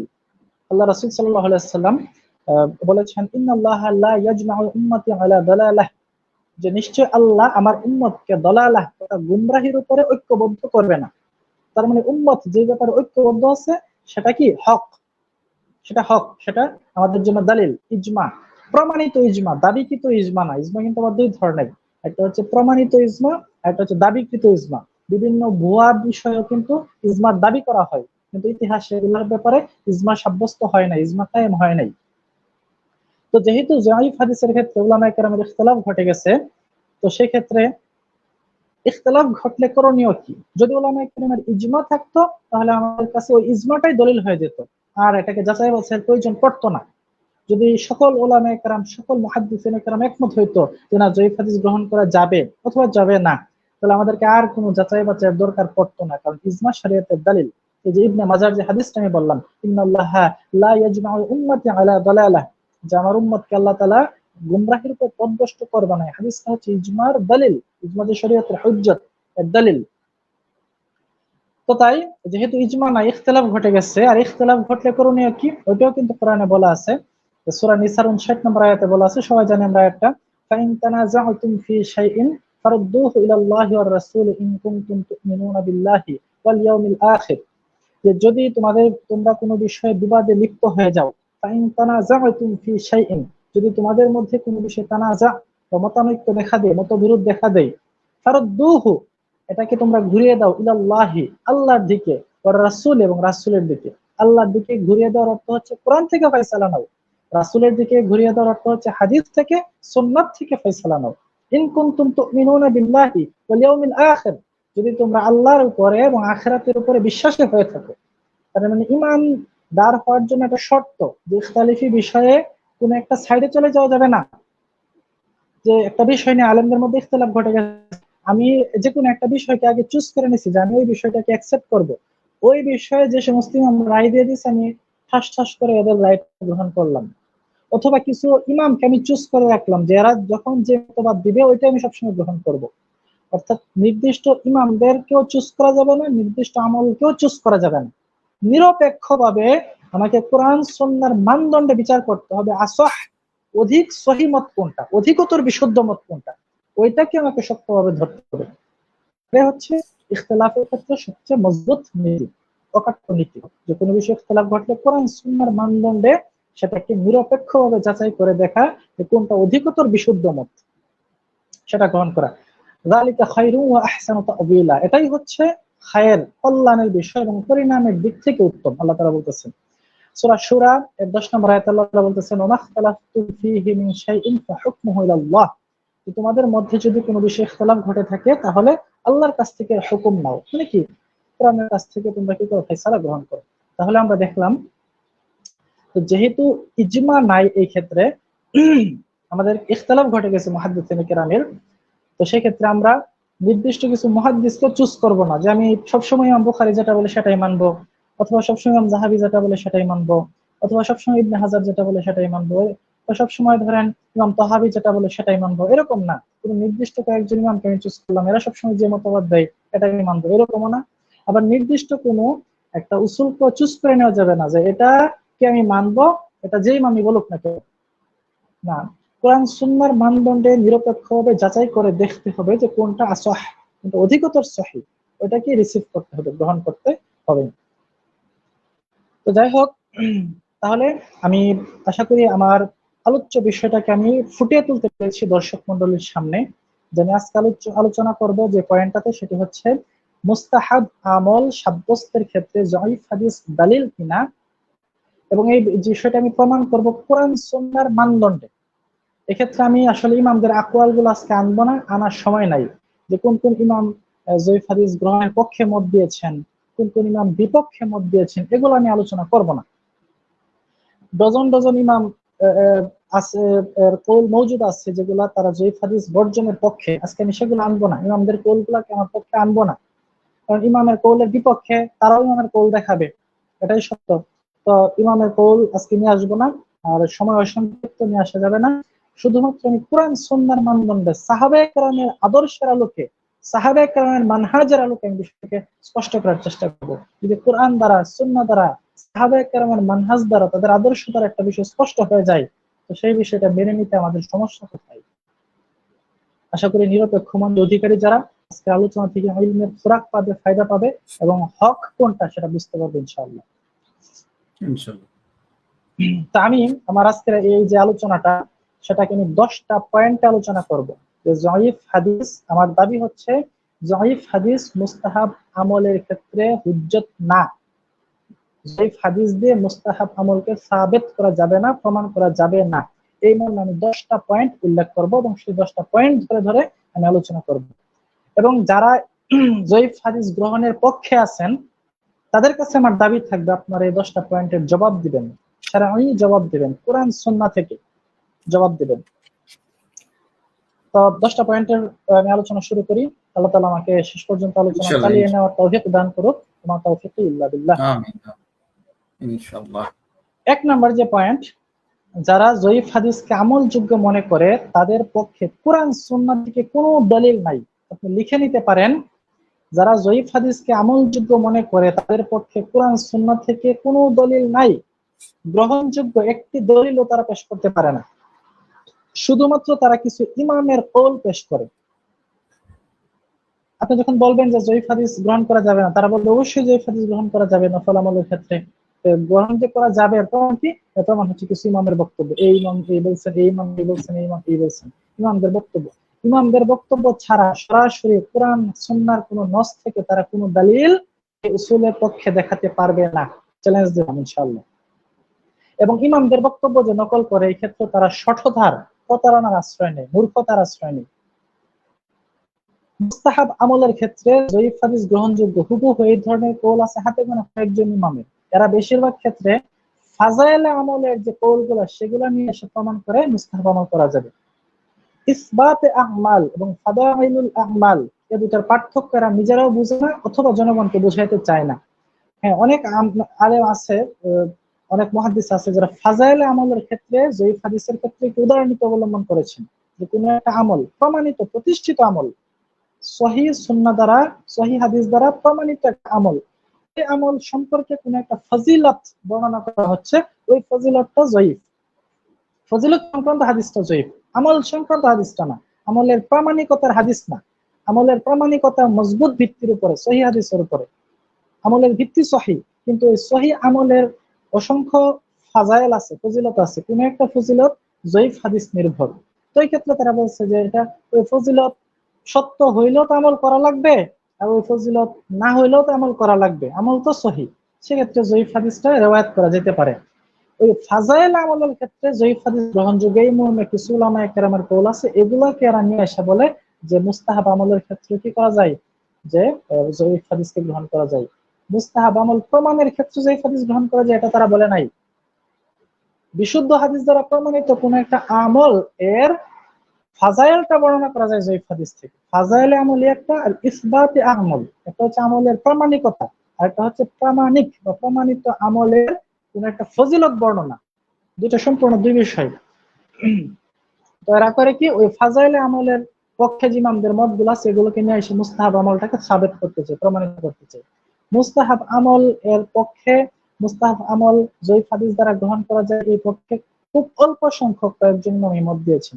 ফাজাইল আমলের পক্ষে অনেকে দিয়েছেন, এরকম 10-12 জন আছে, কিন্তু মুস্তাহাব আমল জয়ীফ হাদিস দ্বারা সাব্যস্ত হয় খুব অল্প ইমাম এই ধরনের মত দিয়েছেন। তো যাই হোক, আমার 1 নম্বর দাবি হচ্ছে তারা শুধুমাত্র কিছু ইমামের কওল উদ্ধৃতি পেশ করতে পারে, এছাড়া কোরআন সুন্নাহ থেকে সরাসরি কোনো নস, কোনো মূলনীতি, কোনো মানদণ্ড এরা কি দেখাতে পারে না, কোনো দলিল এরা দেখাতে পারে না। এটা হচ্ছে 1 নম্বর পয়েন্ট আমার আলোচনা। 2 নম্বর পয়েন্ট হচ্ছে উসুলে হাদিসের যত কিতাবাদি আছে, ধরেন তাইসির মুস্তালাহুল হাদিস সহ অন্যান্য যে মুস্তালাহুল হাদিসের ইসতিলাহ বা উসুলে হাদিসের যে কিতাবাদিগুলো আছে, এগুলো পড়লে আপনারা জানতে পারবেন, বা যারা এগুলো পড়েছেন তারা সবাই জানেন, হাদিসকে মৌলিক ভাবে 2টা সেক্টরে ভাগ করা হয়েছে। এটা হচ্ছে মাকবুল, আর একটা হচ্ছে মারদুদ। মাকবুল মানে কবুলযোগ্য, গ্রহণযোগ্য, মারদুদ মানে প্রত্যাখ্যাত। হাদিসকে মৌলিক ভাবে প্রথমত হাদিস 2 প্রকার, মাকবুল এবং মারদুদ। সহিহ এবং হাসান, এই 2টা স্তর হচ্ছে মাকবুল হাদিসের পর্যায়ভুক্ত, আর জয়ীফ এবং জাল এই 2টা হচ্ছে মারদুদ হাদিসের পর্যায়ভুক্ত। এবং আমি আমার আজকের আলোচনায় যত জায়গায় সহি কথাটা বলতেছি, সহি দ্বারা সহি এবং হাসান 2টাই উদ্দেশ্য, এটাও ক্লিয়ার করে নিলাম। আমার সহি বলা দ্বারা সহি এবং হাসান 2টাই উদ্দেশ্য। হাসান হাদিস সহি হাদিসের পর্যায়ভুক্ত, তাহলে হাসান হাদিস সহি হাদিস এই 2টা হচ্ছে মাকবুল, আর জয়ীফ এবং জালে 2টা হচ্ছে মারদুদের পর্যায়ভুক্ত। তাহলে মারদুদ মানেই তো প্রত্যাখ্যাত, তাহলে যে হাদিস প্রত্যাখ্যাত ওইটা আবার শরীয়তের ইবাদত কায়েমের ক্ষেত্রে দলিল হয় কিভাবে? সাধারণ বিবেকের কাছে প্রশ্ন রাখলাম, যেটা মারদুদ শ্রেণীভুক্ত ওইটা আবার হুজ্জত হইতে পারে কি করে ইবাদত সাব্যস্তের ক্ষেত্রে, হোক সেটা মুস্তাহাব, হোক সেটা সুন্নাত বা নফল ইবাদত। আমার 3 নাম্বার পয়েন্ট আজকে আলোচনার, যে এরা যে পার্থক্যকরণ করছে, যে কিছু কিছু ক্ষেত্রে জয়ীফ হাদিসকে এরা গ্রহণ করে নিচ্ছে, আবার কিছু কিছু ক্ষেত্রে জয়ীফ হাদিসকে বর্জন করছে। আকীদার ক্ষেত্রে জয়ীফ হাদিস গ্রহণ করা যাবে না, ফরজ ওয়াজিবের ক্ষেত্রে জয়ীফ হাদিস গ্রহণ করা যাবে না, তবে মুস্তাহাব আমলের ক্ষেত্রে গ্রহণ করা যাবে, ঠিক আছে, ফাজাইল আমলের ক্ষেত্রে গ্রহণ করা যাবে। এই যে তারা একটা পার্থক্য তৈরি করে নিচ্ছে, এই পার্থক্যের ভিত্তি কি, পার্থক্যের দলিল কি, কোন দলিলের ভিত্তিতে এরা পার্থক্য কায়েম করছে, এটার কি কোনো সদুত্তর তারা আদৌ দিতে পারবে? কোরআন সুন্নাহ কোন মানদণ্ডের আলোকে, কোন মূলনীতির আলোকে তারা এই পার্থক্যটা সাব্যস্ত করেছে? এই যে পার্থক্যকরণ করেছে, এটা তো একটা অযৌক্তিক পার্থক্য। এই পার্থক্যকরণের কোনো ভিত্তি নাই, দলিল নাই। ফরজ সাব্যস্ত হয় না, কিন্তু মুস্তাহাব সাব্যস্ত হয়, এটা কোন নীতির আলোকে? অথচ 2টাই তো শরীয়ত, ফরজও যেরকম শরীয়ত, মুস্তাহাবও তো শরীয়ত। যদি এটা গ্রহণযোগ্য হয় সব ক্ষেত্রে, একটা গ্রহণযোগ্য জিনিস তো সব ক্ষেত্রে গ্রহণযোগ্য, আর যেটা গ্রহণযোগ্য না এটা তো কোনো ক্ষেত্রে গ্রহণযোগ্য না। এক জায়গায় আপনি এটা গ্রহণ করা যাবে বলতেছেন, আরেক জায়গায় একই জিনিসকে বলতেছেন গ্রহণ করা যাবে না। এই পার্থক্যকরণের মানদণ্ড কোথায় পেলেন আপনি? আর জয়ীফ অর্থই তো হচ্ছে দুর্বল। জয়ীফ হাদিস যে দুর্বল হাদিস, এ ব্যাপারে কোনো মুহাদ্দিসের দ্বিমত নাই, ইজমা আছে, সমস্ত মুহাদ্দিস একমত জয়ীফ হাদিস প্রমাণের দিক থেকে দুর্বল। দুর্বল জিনিস শরীয়তের ভিত্তি হয় কি করে? আমাদের শরীয়তের ভিত্তি তো হবে মজবুত, এটা তো দ্বীনুল কাইয়্যিমা, মজবুত দিন, প্রতিষ্ঠিত দিন। এই দিনের ভিত্তি কি করে দুর্বল হতে পারে? দুর্বলতার ভিত্তির উপরে এই দিনের প্রাসাদ কিভাবে টিকে থাকতে পারে? এটা আমার প্রশ্ন রইল ওই সমস্ত ভাইদের প্রতি। তারপরে দেখতে হবে যে জয়ীফ হাদিসটা আদৌ রাসূল সাল্লাল্লাহু আলাইহি ওয়াসাল্লাম থেকে প্রমাণিত কিনা, সুপ্রমাণিত কিনা। যদি একটা কথা রাসূল থেকে প্রমাণিত হয়ে যায়, যদি রাসূলের কথা হিসেবে এটা প্রমাণিত হয়ে যায়, তাহলে সব ক্ষেত্রে এটা গ্রহণযোগ্য, হোক আকীদার ক্ষেত্রে, হোক ফরজের ক্ষেত্রে, হোক সেটা মুস্তাহাবের ক্ষেত্রে, হোক সেটা নফলের ক্ষেত্রে, যে কোনো ক্ষেত্রে রাসূল বলছেন এতটুকু যদি প্রমাণ হয়ে যায়, তাহলে আমার গ্রহণ করতে সমস্যা কি? কোনো ক্ষেত্রে তো এটা আমি বাতিল করতে পারবো না। আর যদি জয়ীফ হাদিসটা রাসূল পর্যন্ত নাই পৌঁছে, রাসূল পর্যন্ত এর প্রমাণটাই হচ্ছে না, এর প্রমাণটা সঠিক না, রাসূল পর্যন্ত যদি এটা প্রমাণিত না হয়, তাহলে এটা কোনো ক্ষেত্রেই গ্রহণযোগ্য হবে না। রাসূল থেকে প্রমাণিত না ওই ধরনের জিনিসকে কি আমি শরীয়তের বিধান হিসেবে নিতে পারবো? তার মানে যখন আমি নিজের থেকে ইচ্ছা করে মন গড়া শরীয়ত বানাইলাম, রাসূল থেকে একটা কথা প্রমাণিত না, একটা আমলের ভিত্তি রাসূলের কথার সাথে প্রমাণিত না, অথচ আমি বলে দিচ্ছি যে এই ইবাদত করা যাবে, তার মানে ওই ইবাদতের প্রবর্তককে আমি নিজে। আমি যে বলতেছি যে না এই হাদিস দ্বারা এই ইবাদত গ্রহণ করা যাবে, তো হাদিসটা রাসূল পর্যন্ত পৌঁছে নাই, তাহলে ওই ইবাদতের প্রবর্তক কে হয়ে গেল? আমি হয়ে গেলাম। এটাই তো বিদআত, নিজে থেকে ইবাদত বানানো। তাহলে জয়ীফ, আমরা আগে এটা যাচাই করতে হবে, এটা কষ্টি পাথরে দেখতে হবে যে জয়ীফ হাদিস রাসূল পর্যন্ত পৌঁছেছে কিনা। যদি রাসূল থেকে প্রমাণিত হয়ে যায় তাহলে তো কোনো ক্ষেত্রে আমার গ্রহণ করতে সমস্যা না। আর যদি রাসূল থেকে প্রমাণিতই না হয় তাহলে তো কোনো ক্ষেত্রে এটা গ্রহণ করা যাবে না, তখন তো এটা মানব রচিত হয়ে যাবে। তোমরা দেখবো এখন যে জয়ীফ হাদিস রাসূল থেকে আসলে প্রমাণিত কিনা। তো আমার 4 নাম্বার পয়েন্টে আমি চলে আসছি, আলোচনার 4 নাম্বার পয়েন্টে চলে আসছি যে জয়ীফ হাদিস রাসূল থেকে প্রমাণিত কিনা, এটা প্রমাণিত হবে কিনা। দেখেন রাসূলের কথা যেটাকে আমরা হাদিস বলে থাকি, এই হাদিস কিন্তু ওয়াহি, আল্লাহর ওয়াহি, কোরআনের মতোই ওয়াহি। ওহী দুই প্রকার, একটা ওহী মাতলু, ওহী গায়রে মাতলু। কোরআন হচ্ছে ওহী মাতলু, যেটা তেলাওয়াত করা যায়, হাদিস হচ্ছে ওহী গায়রে মাতলু, যেটা তেলাওয়াত করা যায় না। দুটোটাই কিন্তু ঐশী বিধান, ঐশী কালাম, আসমানি কালাম। কোরআনও যেরকম আসমানি কালাম, হাদিসও কিন্তু আসমানি কালাম, আল্লাহর তরফ থেকে, আল্লাহর পক্ষ থেকে এসেছে। রাসূলের অন্তরে এই ইলম, এই নূর আল্লাহর পক্ষ থেকে এসেছে। এগুলো একটা হাদিস রাসূলের নিজস্ব মন গড়া, নিজের নফস থেকে বানানো কোনো কথা না। কোরআনে গ্যারান্টি দিচ্ছে, মা ইয়ানতিকু আনিল হাওয়া ইন হুয়া ইল্লা ওয়াহয়ুন ইউহা, সূরা নাজমের 3 এবং 4 নম্বর আয়াত, যে তিনি কোনো কথাই নিজের নফস থেকে বলেন না, নিজের প্রবৃত্তি থেকে বলেন না, নিজের মন থেকে বানিয়ে বলেন না। ইন হুয়া ইল্লা ওয়াহয়ুন ইউহা, যা কিছু বলেন সবকিছু হচ্ছে আল্লাহর পক্ষ থেকে ওয়াহী প্রাপ্ত হয়ে বলেন। কোনটা ডিরেক্ট ওহী, কোনটা ইনডিরেক্ট ওহী। কোরআন হচ্ছে ডিরেক্ট, হাদিস হচ্ছে ইনডিরেক্ট। তো আল্লাহ তাআলা বলতেছেন কোরআনের মধ্যে সূরা 80 নম্বর আয়াতে, মাইয়ুতি'আর রাসূল ফাকাদ আতা আল্লাহ, যে ব্যক্তি রাসূলের ইতাআত করলো সে আল্লাহরই আনুগত্য করলো। যে ব্যক্তি রাসূলের আনুগত্য করলো সে আল্লাহরই আনুগত্য করলো। তার মানে রাসূলের আনুগত্যের দ্বারাই আল্লাহর আনুগত্য করা যায়। আল্লাহর আনুগত্য কি? কোরআনকে মেনে চলা। রাসূলের আনুগত্য কি? হাদিসকে মেনে চলা। অর্থাৎ হাদিসকে মেনে চলার দ্বারাই কোরআনকে মেনে চলা যায়। হাদিসের উপর আমল করলেই কোরআনের উপর আমল করা সম্ভব। হাদিসকে বাদ দিয়ে কোরআনের উপর আমল করা যাবে না। তাহলে কোরআন যেরকম ওহী, হাদিসও ঠিক তদ্রুপ ওহী হতে হবে। এবং রাসূল সাল্লাল্লাহু আলাইহি ওয়াসাল্লাম বলেছেন, আলা ইন্নী উতিতুল কিতাবা ওয়া মিসলাহু মাআহ, সুনান আবি দাউদের হাদিস, যে আলা, সাবধান, খবরদার, ইন্নী উতিতুল কিতাবা, নিশ্চয় আমাকে কিতাব দেওয়া হয়েছে, অর্থাৎ কোরআন দেওয়া হয়েছে, ওয়া মিসলাহু মাআহ, এবং এর সাথে এরই অনুরূপ আরেকটা জিনিস দেওয়া হয়েছে। সেই জিনিসটি কি? সুন্নাত। সেই জিনিসটি কি? হাদিস। কোরআনেরই অনুরূপ আরেকটা জিনিস দেওয়া হয়েছে, সেটা হচ্ছে হাদিস। কোরআন যেরকম আল্লাহর ওয়াহী, হাদিসও হচ্ছে আল্লাহর ওয়াহী। এখন আমরা দেখবো ওয়াহীর কোয়ালিটি কি। কোন দুর্বল জিনিস, কোন সংশয়পূর্ণ জিনিস, কোন সন্দেহান জিনিস, সন্দেহযুক্ত জিনিস কি কোরআন হতে পারে? ওয়াহী হতে পারে? ঐশী কালাম হতে পারে? আসমানি কালাম হতে পারে? এই জিনিসটা আমরা দেখবো। কোরআন কি শেখাচ্ছে আমাদেরকে? সূরা বাকারার 1 এবং 2 নম্বর আয়াতে, আলিফ লাম মিম যালিকাল কিতাব লা রাইবা ফিহি, যালিকাল কিতাব, এটা তো এমন একটা কিতাব, কোরআনের কথা বলা হচ্ছে, এটা তো এমন একটা কিতাব, লা রাইবা ফিহি, এর ভিতরে ভুলের কোনো সন্দেহ পর্যন্ত নাই। লা রাইবা, যারা আরবি ব্যাকরণ বুঝেন এরা কিন্তু এই বিষয়টা জানেন। এখানে যে লা ব্যবহার করা হয়েছে এটা হচ্ছে লা লিনাফইল জিন্স। 3 প্রকার লা আছে, এর মধ্যে একটা হচ্ছে লা লিনাফইল জিন্স, অর্থাৎ যেটা সমস্ত জিন্সকে, গোটা জাতকে, সকল প্রকারকে অস্বীকার করে। বিন্দু থেকে বিন্দু পরিমাণ সন্দেহ পর্যন্ত থাকা যাবে না। এটা হচ্ছে কিতাব, এটা হচ্ছে কোরআন। যালিকাল কিতাব, এটা ওই কিতাব, লা রাইবা ফি, লা রাইবা, লা লিনাফইল জিন্স ব্যবহার করা হয়েছে। কোন ধরনের রাইব, কোন ধরনের সন্দেহ, শুভা এর বিন্দু মাত্র অবকাশ থাকতে পারবে না। যদি থাকে এটা কিতাব হবে না, ওয়াহী হবে না। সন্দেহ থাকলে সেটা ওয়াহী হইতে পারে না। ওহির জিনিস হবে শতভাগ সন্দেহমুক্ত। এই হচ্ছে কোরআনের কোয়ালিটি। তো কোরআন যেরকম আল্লাহর ওয়াহী, হাদিসও তো আল্লাহর ওয়াহী। তাহলে হাদিস সন্দেহযুক্ত বিষয়, হাদিস হয় কি করে?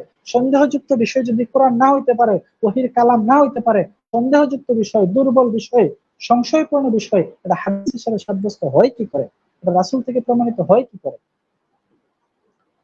তারপরে সূরা ইউনূস এর 37 নম্বর আয়াতে আল্লাহ তাআলা বলতেছেন, ওমা কানা হাযাল কুরআনু আন ইফতারা মিন দুনিল্লাহ, যেটা তো ওই কোরআন না যেটা আল্লাহ ছাড়া অন্য কেউ রচনা করতে পারবে। ওয়ালাকিন তাসদিকাল্লাযী বাইনা ইয়াদাইহি, এবং এই কোরআন কি করে? পূর্ববর্তী সমস্ত কিতাবগুলোকে তাসদীক বা সত্যায়ন করতেছে, সত্যায়ন করে তাফসিল আল কিতাব, এবং এটা ব্যাখ্যা করতেছে। কিতাবকে এটা কি করে? ব্যাখ্যা করে। লা রাইবা ফীহি মির রাব্বিল আলামিন, এটা যে আল্লাহর পক্ষ থেকে আসছে এ ব্যাপারে কোনো রাইব, কোনো সন্দেহ নাই। দেখেন, লা রাইবা, আবারও সে কি জিনিস ব্যবহার করা হয়েছে? আল্লাহর পক্ষ থেকে যে আসছে এ ব্যাপারে কোনো সন্দেহ নাই। কোরআন আল্লাহর পক্ষ থেকে আসতে গেলে শর্ত কি? সন্দেহ মুক্ত হতে হবে। তদ্রূপ হাদিস ও রাসূলের পক্ষ থেকে আসতে গেলে শর্ত কি? সন্দেহ মুক্ত হতে হবে। সন্দেহ যুক্ত হলে এটার ওয়াহী থাকবে না, কারণ কোরআনের মতই হচ্ছে হাদিস। আলা ইন্নী উতিতুল কিতাবা ওয়া মিসলাহু মাআ, কিতাব দেওয়া হয়েছে, এরই অনুরূপ আরেকটি জিনিস দেওয়া হয়েছে। তাহলে আল্লাহ কিতাব যদি বিন্দু মাত্র সন্দেহের অস্তিত্ব থাকা সম্ভব না আল্লাহ কিতাবে, ঠিক একই শর্ত হাদিসের ক্ষেত্রেও। তারপর দেখেন সূরা সাজদা 2 নম্বর আয়াত, 1 এবং 2 নম্বর আয়াতে বলা হয়েছে আলিফ লাম মিম তানজিলুল কিতাবি লা রাইবা ফীহি মির রাব্বিল আলামিন। কি কথা বলা হয়েছে? তানজিলুল কিতাব, এই কিতাব অবতীর্ণ হয়েছে, লা রাইবা ফীহি মির রাব্বিল আলামিন, অর্থাৎ আল্লাহ রাব্বুল আলামিনের পক্ষ থেকে যে অবতীর্ণ হয়েছে এতে বিন্দুমাত্র সন্দেহ নাই। সন্দেহ মুক্ত ভাবে, সংশয় মুক্ত ভাবে, দুর্বল ভাবে না, শক্তিশালী ভাবে, মজবুত ভাবে আল্লাহর পক্ষ থেকে এটি এসেছে। তদ্রূপ হাদিস ও নবীর পক্ষ থেকে ওইভাবেই প্রমাণিত হতে হবে। তো কেন আল্লাহ তাআলা এত জোরদার কথা বলেছেন? কারণ কোরআনের কথা, হাদিসের কথা, এগুলো হচ্ছে ঐশী কালাম, আসমানি কালাম, এগুলো কোনো মানবীয় কালাম না। আর এই ব্যাপারে কোনো ছাড় দেওয়া মানে হচ্ছে আসমানি কালামের সাথে মানবীয় কালাম মিশে একাকার হয়ে যাওয়া। নাউযুবিল্লাহ মিন যালিক। এই বিষয়টা কতটা সেনসিটিভ, কতটা ভয়ঙ্কর আমরা আঁচ করতে পারি না, এই ফিলিংস আমাদের নাই। যে আমি যদি হাদিসের ক্ষেত্রে আজকে ছাড় দিচ্ছি, দুর্বল হাদিস, ত্রুটিযুক্ত হাদিস, মাঝখান দিয়ে একজন দুইজন রাবি নাই, অজ্ঞাত পরিচয়ক রাবি আছে, দুর্বল মস্তিষ্কের রাবি আছে, বিভিন্ন ত্রুটিগ্রস্ত একটা হাদিসকে আমি রাসূল পর্যন্ত নিয়ে পৌঁছে দিচ্ছি, প্রমাণিত করে দিচ্ছি। এটার পরিণতি কি ভয়ঙ্কর, যে আসমানি কালামের সাথে মানবীয় কালাম মিশে একাকার হয়ে যাওয়ার মতো ভয়ঙ্কর একটা জিনিস, কত খতরনাক একটা লেভেল, পর্যায়। পূর্ববর্তী সমস্ত আসমানি কিতাবগুলো ধ্বংস হয়েছে দুইটি কারণে। 1 নাম্বার, সঠিকভাবে সংরক্ষণ করা হয় নাই, সংরক্ষণ পদ্ধতির অভাবে। আর 2 নাম্বার, ওই আল্লাহর কথার সাথে মানুষের কথা মিশে গেছে, তখন এগুলার হেদায়েতের উপযুক্ত থাকে নাই। আজকে আপনি ইনজিল নেন, তাওরাত নেন, বাইবেল নেন, বর্তমানে বাজারে যেগুলো পাওয়া যায় এগুলোর মধ্যে দু একটা কথা আল্লাহরও হইতে পারে, দু একটা কথা নবীরও হইতে পারে, কিছু কথা মানুষের হইতে পারে। আপনি সেপারেট করতে পারবেন না কোনটা আল্লাহর কথা, কোনটা নবীর কথা, কোনটা মানুষের কথা। নবীর কথা, আল্লাহর কথা, মানুষের কথা মিশে একাকার হয়ে গেছে, যার কারণে এগুলো এখন হেদায়েতের অনুপযুক্ত হয়ে গেছে। তা আমরা কোরআনকে এবং হাদিসকে হাদিসকে এই ত্রুটি থেকে মুক্ত রাখতে চাই, এই ধ্বংস হওয়া থেকে মুক্ত রাখতে চাই। আল্লাহ রাব্বুল আলামিন আমাদেরকে তৌফিক দান করুন। আমার আলোচনার 5 নাম্বার পয়েন্ট, শুধুমাত্র বিশুদ্ধ হাদিস প্রচার করতে হবে, অকাট্যভাবে প্রমাণিত শক্তিশালী মজবুত হাদিসগুলাই প্রমাণ করতে হবে, এটাই হচ্ছে রাসূলের হুকুম। শুধু বিশুদ্ধ হাদিস প্রচার করতে হবে, এটাই রাসূলের হুকুম। বিশুদ্ধতার মানদণ্ডে যেগুলো উত্তীর্ণ না, ওই সমস্ত হাদিস প্রচার করা যাবে না। যেমন সহিহ মুসলিম থেকে আমি একটা riwayat উদ্ধৃতি করতেছি, সাঈদ ইবনে ইব্রাহিম ইয়াকুলু লা ইউহাদ্দিসু আন রাসূলিল্লাহি সাল্লাল্লাহু আলাইহি ওয়াসাল্লাম ইল্লা সিকাত। হযরত সাঈদ ইবনে ইব্রাহিম রাহিমাহুল্লাহ তিনি বলতেছেন, লা ইউহাদ্দিসু আন রাসূলিল্লাহি, তোমরা আল্লাহর রাসূল থেকে কোনো হাদিস বর্ণনা করবে না ইল্লা সিকাত, সিকা রাবীদের ব্যতীত। যে সমস্ত রাবীরা সিকা, বিশ্বস্ত রাবী, তাদের থেকে তোমরা হাদিস বর্ণনা করবে, অন্য কারো কাছ থেকে কি হাদিস বর্ণনা করবে না। সুনানে ইবনে মাজাহ আল্লাহ রাসূল সাল্লাল্লাহু আলাইহি ওয়াসাল্লাম দেখেন কত কঠিন সতর্কবাণী দিচ্ছেন। ইয়াকুম ওয়া কাসরাতাল হাদিস আননি, ইয়াকুম সাবধান, খবরদার, ওয়া কাসরাতিল হাদিস আননি, আমার থেকে হাদিস বর্ণনা করবে না, আমার থেকে হাদিস বর্ণনা কি করো? পরিহার করো। ফামান, বেশি বেশি হাদিস, কাসরাতাল হাদিস, অধিক হাদিস বর্ণনা করা থেকে দূরে থাকো। ইয়াকুম ওয়া কাসরাতাল হাদিস, বেশি বেশি হাদিস বর্ণনা করা থেকে তোমরা কি থাকো? দূরে থাকো। ফামান ক্বালা আলাইয়া ফালইয়াকুল হাক্কান আও সিদকা। দেখেন কি বলতেছে, ফামান, যে ব্যক্তি, ক্বালা আলাইয়া, আমার তরফ থেকে কিছু বলবে, আমার উপরে কোনো কথা বলবে, ফালইয়াকুল, সেজন্য বলে হাক্কা, একদম হক, সত্য কথাটাই বলে, আও ওয়া সিদকা, সিদকা, এবং সঠিক কথাটা বলে, অর্থাৎ যেটা সত্য এবং সঠিক ওই কথাটাই যেন বলে। অর্থাৎ যে কথাটা রাসূল বলেছেন এই মর্মে শতভাগ বিশুদ্ধতা আছে, সঠিকতা আছে, সত্যতা আছে, ওই কথাটাই যেন বলে। আল্লাহ রাসূলকে কঠিন নির্দেশ দিচ্ছেন। ওয়ামান তাকাওয়ালা আলাইয়া, আর যে ব্যক্তি আমার উপরে কোনো কথা, এমন কোনো কথা বলে দেবে, মা লাম আকুল, যে কথা আমি বলি নাই, ফালিয়াতাবাওয়া মাকআদাহু মিনান নার, সে তার ঠিকানাটা কোথায় করে নিল? নার, জাহান্নামের মধ্যে করে নিল। তাহলে যে ব্যক্তি আল্লাহ রাসূলের নামে কোনো মিথ্যা কথা বলবে, তার ঠিকানা কোথায়? জাহান্নাম। তো এই জাহান্নাম থেকে বাঁচার জন্য, আল্লাহ রাসূলের নামে মিথ্যা থেকে বাঁচার জন্য, ওহির কালামের নামে মানুষের কালাম চালিয়ে দেওয়ার মতো বিভৎস জিনিস থেকে বেঁচে থাকার জন্য আল্লাহ রাসূল নিষেধ করছে, বেশি বেশি হাদিসে বলল না, ইয়াকুম কাফরাতাল হাদিসে আননি, আমার থেকে অধিক হাদিসে বর্ণনা করো না। শর্ত দিছে, হ্যাঁ পারবা, বর্ণনা করতে পারবা। কোন শর্তে? ফালিয়াকুল হাক্কান আও সিদকা, যদি সত্য এবং সঠিকটা তোমরা জেনে থাকো তাহলে সেটাই বলতে পারবে। তাহলে কোন হাদিস রাওয়ায়াত করতে হবে? খুদ আল্লাহ রাসূল নিজে উসুল বর্ণনা করতেছেন। আমাদের প্রত্যেকটা উসুল কোরআন থেকে নেওয়া, হাদিস থেকে নেওয়া, সাহাবায়ে কেরামের আদর্শ থেকে নেওয়া। আলহামদুলিল্লাহ, সে মজবুত উসুলের উপরে, মজবুত ভিত্তির উপরে আমরা দাঁড়িয়ে আছি। আলহামদুলিল্লাহ, আল্লাহ রাসূল নিজে উসুল বর্ণনা করতেছেন যে দুইটা শর্ত দিয়েছেন, হাক্কা সিদকা, যে তুমি যদি এটা কি হয়, হক হতে হবে, সঠিক হতে হবে, সিদকা এটা সঠিক হতে হবে, হক সত্য হতে হবে, সিদকা সঠিক হতে হবে। তারপরে তিরমিজির আরেকটা হাদিস আমি বলতেছি, আল্লাহ রাসূল সাল্লাল্লাহু আলাইহি ওয়াসাল্লাম বলেছেন, ইত্তাকুল হাদিস আন্নি ইল্লা মা আলিমতুম, ইত্তাকুল হাদিস আন্নি, আমার থেকে হাদিস বর্ণনাকে তোমরা বাদ দাও, ইল্লা মা আলিমতুম, তবে শুধুমাত্র সেগুলাই বলতে পারবা যেগুলো তোমরা জেনে থাকবে। আলিমতুম ইলম, যেগুলোর ব্যাপারে তোমাদের ইলম আছে, সুস্পষ্ট জ্ঞান আছে, সুস্পষ্ট ভাবে তোমরা জানো যে বিষয়গুলো আমি বলেছি, কথাগুলো আমি বলেছি, জেনে থাকলে বলতে পারবে, নচেত বলতে পারবে না, নিষেধ করে দিয়েছে। যদিও এই হাদিসটাতে কিছু সনদগত ত্রুটি আছে, একটু দুর্বলতা আছে, কিন্তু এর শাওয়াহিদ থাকার কারণে হাদিসটা নিয়ে আসছি। আমাদের লুকোচুরি করার কিছু নেই, সবকিছু আমরা স্পষ্ট রাখতে চাই। আমাদের দিন হোক আইনার মতো ঝকঝকে, আমাদের শরীয়ত, আমাদের প্রত্যেকটা মাসলা মাসাইল চকচকে হতে হবে। আমরা দিনের ক্ষেত্রে কোনো খেয়ানত করবো না। যে হাদিসটা বলেছি সেটাতে একটু ত্রুটি আছে, কিন্তু এর শাওয়াহিদ থাকার কারণে অর্থটা গ্রহণযোগ্য, তাই আমি এটাকে সমার্থক হিসেবে নিয়ে এসেছি। ইত্তাকুল হাদিস আন্নি ইল্লা মা আলিমতুম, আমার থেকে কোনো হাদিস বর্ণনা করবে না, শুধু সেগুলোই করতে পারবে যেগুলো আলিমতুম, তোমরা জেনে থাকবে। তাহলে দেখেন, এই যে দুইটা হাদিস আমি বললাম, ইবনে মাজাহ থেকে এবং তিরমিজি থেকে, দুইটা হাদিস মিলে আল্লাহ রাসূল থেকে তিনটা শর্তের কথা জানতে পারছি। সেটা হচ্ছে হক হতে হবে, সত্য হতে হবে, সিদক সঠিক হতে হবে, এবং ইলম জ্ঞান থাকতে হবে। তাহলে আমাকে নিশ্চিতভাবে জানতে হবে যেটা আল্লাহ রাসূলের হাদিস। এই তিনটা কোয়ালিটি যদি পূর্ণ করতে পারি, যদি ইলম জানা থাকে যেটা রাসূলের হাদিস, যদি এটা হক সত্য হয়, সিদক সঠিক হয়, এই তিনটা কোয়ালিটিতে এটা মানোত্তীর্ণ হয়, তাহলেই কেবলমাত্র হাদিস বর্ণনা করা যাবে, নচেত বর্ণনা করা নিষেধ, হারাম। আল্লাহ রাসূল নিষেধ করেছেন, ইত্তাকুল হাদিস, হাদিস বর্ণনা করবে না, ইয়াকুম কাসরাতুল হাদিস, বেশি বেশি হাদিস বর্ণনা করবে না। হাদিস বর্ণনা করা হারাম, নিষেধ। শুধুমাত্র যেগুলো সুস্পষ্ট ভাবে তোমরা জেনে থাকবে, যেগুলো সঠিক, যেগুলো সত্য, শুধু সেগুলোই বয়ান করতে পারবে, নচেত নয়।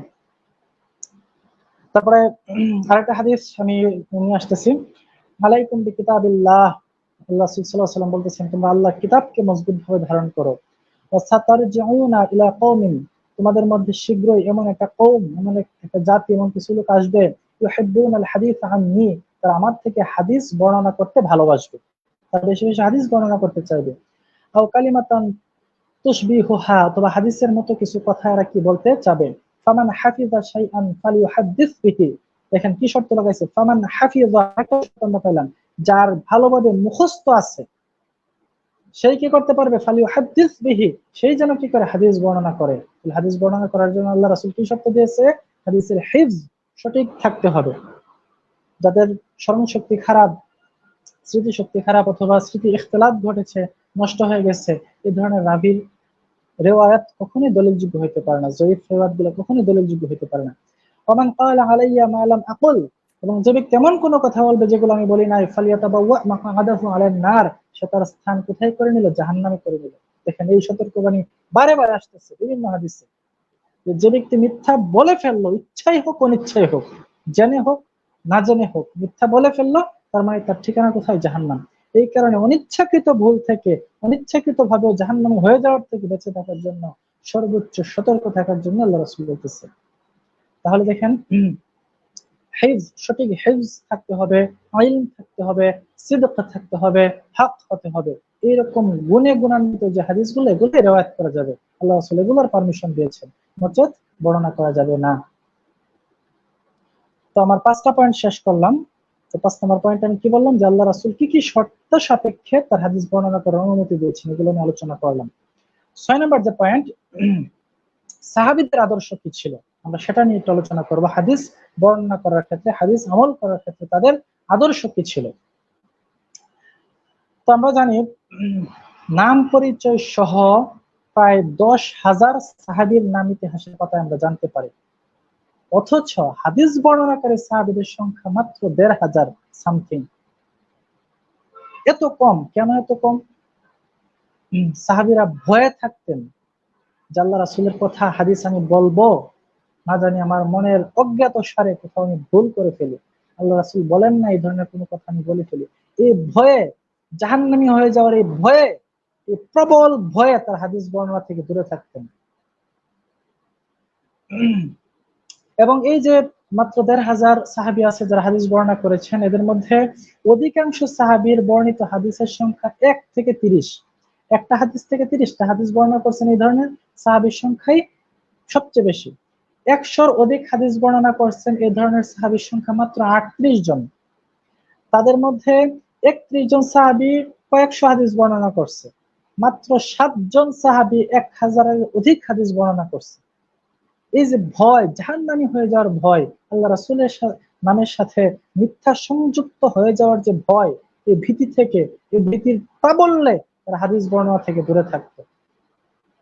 তাহলে তাদের কি নীতি ছিল, তারা কতটুকু কঠোরতা অবলম্বন করতেন, কতটুকু সতর্কতা নীতি অবলম্বন করতেন। আর আজকে আমরা শুধু বেশি বেশি হাদিস নিতে চাই, হোক ভুল হোক ত্রুটিযুক্ত, আমরা শুধু হাদিস গ্রহণের ক্ষেত্রে বেশি বেশি উদারতা দেখাতে চাই। আর সাহাবায়ে কেরামের নীতি ছিল তারা বেশি বেশি কঠোরতা প্রদর্শন করত।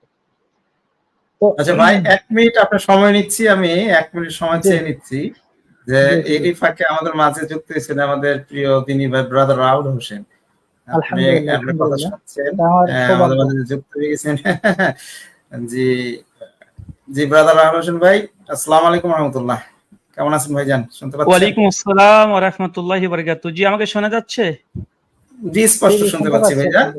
আমাদের একটা বিশেষ প্রাপ্তি বলা যায় যে আপনাকে আর কি পেয়ে গেলাম আমরা আমাদের মাঝে। যাক, আমাদের একটা আলোচনা চলছে যে জয়ীফ হাদিসকে আমলযোগ্য, এই বিষয় নিয়ে আমাদের মাঝে আলোচনা করছেন এক তরুণ দিনের দায়ী জসিমউদ্দিন হাফিজাহুল্লাহ। বেশ কিছু সময় ধরে, প্রায় 50 মিনিট হয়ে গেল তাহলে আলোচনা প্রায়।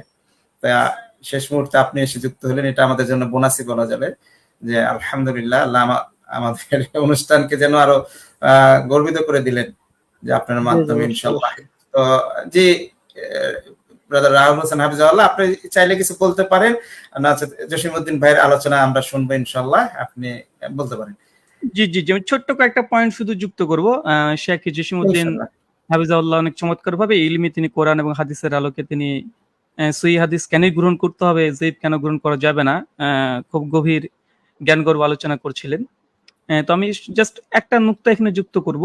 সে বিষয়টা হচ্ছে, যারা আসলে যায়েফ হাদিসকে হুজ্জাত হিসেবে গ্রহণ করে তাদের পজিশনটা কি।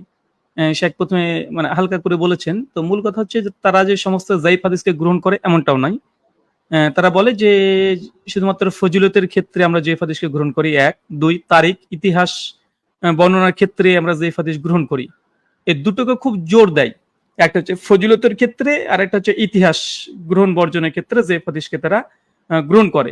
আর তৃতীয়ত, যদিও তারা বলে যে ফজিলত ছাড়া কোনো ক্ষেত্রে আমরা যায়েফ হাদিস গ্রহণ করি না, অথচ মুরসাল যে রিওয়ায়াতগুলো, মুনকাতে যে রিওয়ায়াত, এই রিওয়ায়াতগুলো যায়েফ তথা মারদুদেরই অন্তর্ভুক্ত, কিন্তু তারপরেও ওই মুরসাল মুনকাতি দলিলগুলো দিয়েও তারা যে কোনো আমল এবং আকীদা তারা সাবিত করে। এটা তাদের একটা ডাবল স্ট্যান্ডার্ড, মানে কন্ট্রাডিকশন তাদের উসুলের মধ্যে, মানে স্ববিরোধিতা। আমি এখানে প্রায় আলোচনাতে বলি যে যায়েফ হাদিস যারা হুজ্জাত হিসেবে গ্রহণ করে, সে ফজিলতের ক্ষেত্রে হোক বা তারিখ ইতিহাসের ক্ষেত্রে হোক, কয়েকটা হাদিস, যে হাদিসগুলো নিয়ে আমি সমস্যায় পড়ি এবং আমি বারবার তাদেরকে বলি, যে হাদিস যদি হুজ্জাত যদি হয় ফজিলতের ক্ষেত্রে, তো 2-3টা আমি হাদিসের কথা বলতে পারি যেগুলো দেওবন্দি বেরলভী তারা কেউ মানবে না।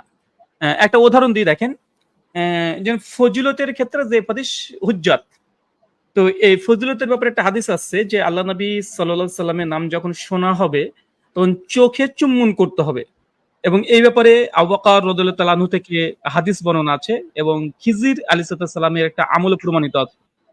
তো খিজির আলাইহিস সালামের যে আমলটা প্রমাণিত আছে সেটা হচ্ছে আল্লামা ইমাম শাকাবি রাহিমাহুল্লাহ মাকাসিদুল হাসানার 1021 নম্বর হাদিসে, এবং আল্লামা আজলুনি রাহিমাহুল্লাহ কাশফুল খাফা হাদিস নাম্বার 2296 এ মোল্লা আলী কারি তিনিও নিয়ে এসেছেন, আরো অনেকে নিয়ে এসেছেন। তবে এই হাদিসের সনদের দিক থেকে যায়িফ, এবং দেওবন্দি কওমি ঘরানার যারা আছে তারা সকলে কিন্তু যায়িফই স্বীকার করে। কিন্তু আমার প্রশ্ন, যেহেতু দেওবন্দীদের নিকটে যায়িফ হাদিস কিন্তু ফজিলতের ক্ষেত্রে দলিলযোগ্য, আমলযোগ্য, তাহলে দেওবন্দি ঘরানার যারা আছে, কওমি ঘরানার যারা আছে, তারা নবীর নাম শুনলে কেন চোখে চুম্বন করে না? এক। 2 নম্বর, ওরা বলতে পারে যে এটা একাকী হাদিস, এটা যায়িফ, তার জন্য আমরা গ্রহণ করি না। কিন্তু এই হাদিসের শাহিদ মুতাবায়াত প্রমাণ আছে আবু বকর রাদিয়াল্লাহু তাআলা আনহুর আমল দ্বারা, যেটা সনদ সহকারে এসেছে। আহলে হাদিসদের নিকটে যায়িফ সনদের মান, দেওবন্দীদের নিকটে যায়িফ। কিন্তু দেওবন্দীদের নিকটে তো ফজিলতের ক্ষেত্রে শোনায় সোহাগা, তাদের আমল করা উচিত। যেমন মাকাসিদুল হাসানার 1021 নম্বর হাদিসে আবু বকর রাদিয়াল্লাহু তাআলা আনহু আল্লাহ নবীর নাম শুনলে চোখে চুম্বন দিতেন, এবং তিনি ফজিলত বর্ণনা করেছে কেউ যদি নবীর নাম শুনে চোখে চুম্বন দেয় তাহলে তার কখনো চোখের জ্যোতি নষ্ট হবে না। তো এটা তো ফজিলতের হাদিস। তো দেওবন্দি কওমি ঘরানার মানুষ যারা আছে, আমার প্রশ্ন হচ্ছে এটা যে তারা কেন এই হাদিসের প্রতি আমল করে না? ফজিলতের ক্ষেত্রে হাদিস যদি আমলযোগ্য হয়, কেন ডবল স্ট্যান্ডার্ড তাদের এখানে? কেন প্রশ্ন একটাই যে যে হাদিস যদি আমলযোগ্য হয় সর্বক্ষেত্রে, এই হাদিস তো 3টে সনদ এসেছে, মুতাবাত এসেছে। আর দেওবন্দীদের উসুল যায়িফ জামা যায়িফ যদি হয় তাহলে হাসান লি গয়রি হয়ে যায়, মানে হাদিসটা আমলযোগ্য হয়ে যায়। তার মানে এখানে দেওবন্দীরা এই হাদিসের উপরে দুটো তাদের মানে একদম স্বীকৃত উসুলের বিরুদ্ধে গিয়েছে। এক, যায়িফ জামা যায়িফ হাদিস হাসান হয়, এই হাদিস এই উসুল তারা এখানে মানছে না। আর 2, ফজিলতের ক্ষেত্রে যায়িফ হাদিস হুজ্জাত, এটা তারা মানছে না। আরেকটা দেখেন, একটা মাশহুর হাদিস আমরা সকলেই জানি যে জ্ঞান অর্জনের জন্য চীন দেশে যেতে হলেও যেতে হবে। তো এই হাদিসটাও কিন্তু ফজিলতের ক্ষেত্রেও, এই হাদিসটা ফজিলত না, যে জ্ঞান অর্জনের জন্য চীন দেশে যাবে, এটা ফজিলত, ফজিলতের অধ্যায়ে আসছে এবং ফজিলতপূর্ণ হাদিস। এই হাদিসটা আনাস বিন মালিক থেকে ইমাম বাইহাকি শুআবুল ঈমানের মধ্যে নিয়ে এসেছে 16,663 নম্বর হাদিস। ইমাম ইবনু আদি আল কামিলের মধ্যে নিয়ে এসেছে, আব্দুল বার রাহিমাহুল্লাহ তার জামি বায়ানাল ইলম আল ফাদলিতে এনেছে, ইমাম দাইলামি জান্নাতুল ফেরদৌস এনেছে, অনেক জায়গাতে। এবং এই হাদিসের কমপক্ষে 4টে সনদ আছে, এবং 4টে সনদ, এটা কিন্তু হাদিস সনদ সহ এসেছে, এবং সনদের মান হচ্ছে যায়িফ। সনদ নেই এমনটা নয়, জ্ঞান অর্জনের জন্য চীন দেশে যেতে হলে যেতে হবে। তো এটা তো মানে ফজিলতের ক্ষেত্রে। তো দেওবন্দীদের স্বীকৃত মূলনীতি অনুযায়ী যায়িফ হাদিস যদি আমলযোগ্য হয় ফজিলতের ক্ষেত্রে, এই হাদিস তারা কেন গ্রহণ করে না? এক। এবং এই হাদিসের 4টে সনদ আছে, তাদের উসুল অনুযায়ী যায়িফ জামা যায়িফ জামা যায়িফ জামা যায়িফ, এই 4টে যায়িফ হলে এটা একদম শক্তিশালী মজবুত হাদিসে সহিহ হয়ে যায়।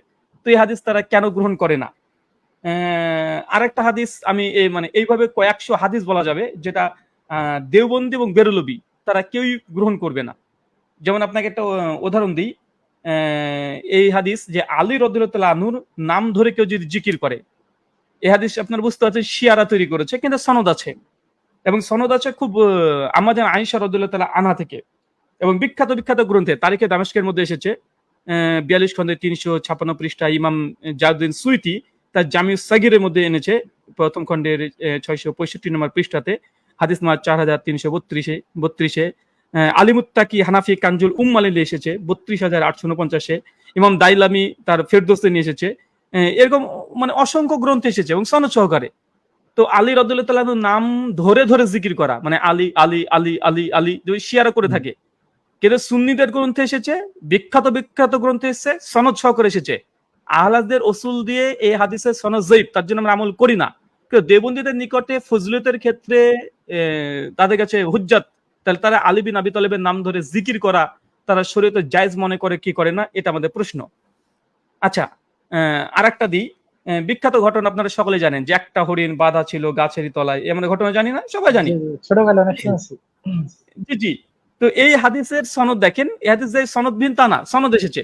আর বিখ্যাত বিখ্যাত সাহাবীরা এই হাদিস রিওয়ায়াত করেছে, যেমন আবু সাঈদ খুদরি রাদিয়াল্লাহু তাআলা আনহু তিনি হাদিসকে রিওয়ায়াত করেছেন। আর বিখ্যাত গ্রন্থে এসেছে, এই হাদিসটা ইমাম শাকাবি রাহিমাহুল্লাহ তার কাউলুল বাদিতে নিয়ে এসেছে প্রথম খণ্ডের 153 পৃষ্ঠাতে, যেটা আবু সাঈদ খুদরি থেকে। আজ উম্মে সালমা আল্লাহ নবীর স্ত্রী থেকে এই রিওয়াত, এই ঘটনা, এই ইতিহাসে বর্ণনা করেছে। যারা বলে তারিখের ক্ষেত্রে, ইতিহাসের ক্ষেত্রে কোন জয়ীফ হাদিস সনদ সহকারে আসলে আমরা গ্রহণ করব, তো একটা হরিণ বাঁধা ছিল গাছেরই তলায়, এই রিওয়ায়াত কিন্তু আনাস বিন মালিক থেকে আসছে, আবু সাইদ খুদরি থেকে আসছে, উম্মে সালামা থেকে আসছে। উম্মে সালামার বর্ণনাটা এসেছে তাবরানী মুজাউল কাবিরের মধ্যে, বিখ্যাত গ্রন্থ, সকলে জানি, 763 নম্বর আয়াতে। কাজী ইয়াজ তার শিফাতে নিয়ে এসেছে প্রথম খণ্ডের 603 পৃষ্ঠাতে, এবং ইমাম ইবনু কাসির রাহিমাহুল্লাহ তার মিরাজুন নবীতে নিয়ে এসেছে, আল বিদায়া ওয়ান নিহায়ায় 6ষ্ঠ খণ্ডের 148 পৃষ্ঠাতে নিয়ে এসেছে। এবং এই হাদিসটা শুধু দুটো সনদ না, আমার জানা মতে আমি এই হাদিসের সনদ কমপক্ষে 6খানা পেয়েছি। আনাস বিন মালিকের রেওয়াতটা আসছে ইমাম জাওদুল সুয়ুতির খাসাসুল কুবরার মধ্যে, আরো আসছে ইমাম বাইহাকি তার দালাইলুন নবুয়াতে, তাবি আতিয়া থেকে নিয়ে এসেছে। তো এরকম প্রায় 6খানা সনদ পাওয়া যায়, একটা হরিণ বাঁধা ছিল গাছের তলায়। তো দেওবন্দীদের স্বীকৃত ফাতোয়া এবং তাহাকিক অনুযায়ী এই ঘটনা জাল।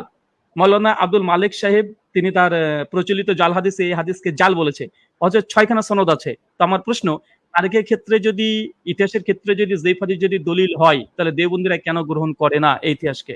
2 নম্বর, জয়ীফ জমা যদি হাসান হয়, মানে একটা ঘটনা সনদ যদি দুটোতে যদি চলে আসে বা 3টে সনদ যদি আসে, সে হাদিসটা দেওবন্দীদের রসুল অনুযায়ী হাসান লি গয়রি। তো এই হাদিসকে তারা হাসান লি গয়রি কেন মানে না? আচ্ছা, দুটো ভয়ঙ্কর উদাহরণ দেব। এই ভয়ঙ্কর উদাহরণটা দেওয়াও আমি মানে এটা মুনাসিব মনে করি না, কিন্তু যেহেতু শরীয়তের বিষয় তাই বলতে হয়। দেখেন, রাসূল সাল্লাল্লাহু আলাইহি ওয়াসাল্লামের সঙ্গে জাইনাব রাদিয়াল্লাহু তাআলা আনহু যে বিবাহ সংক্রান্ত একটা ঘটনা আছে, যে আল্লাহ রাসূল একদিন জাইনাবের বাড়িতে গেলেন, তখন তার কাপড়, তার পোশাকটা একটু উঠে গিয়েছিল। আল্লাহ নবী দেখে আকৃষ্ট হলেন, তারপরে জায়েদকে তালাক দেওয়ার জন্য জোর জবরদস্তি করলেন। এটা কিন্তু সনদ সহকারে এসেছে। তাফসীর তাবারির মধ্যে সূরা আহজাবের 36 নম্বর আয়াতের ব্যাখ্যাতে তাফসীর তাবারিতে এসেছে, ইবনে কাসিরে এসেছে, দালাইলুন নবুয়াতে এসেছে, অনেক জায়গাতে ঘটনাটা এসেছে এবং সনদ সহকারে।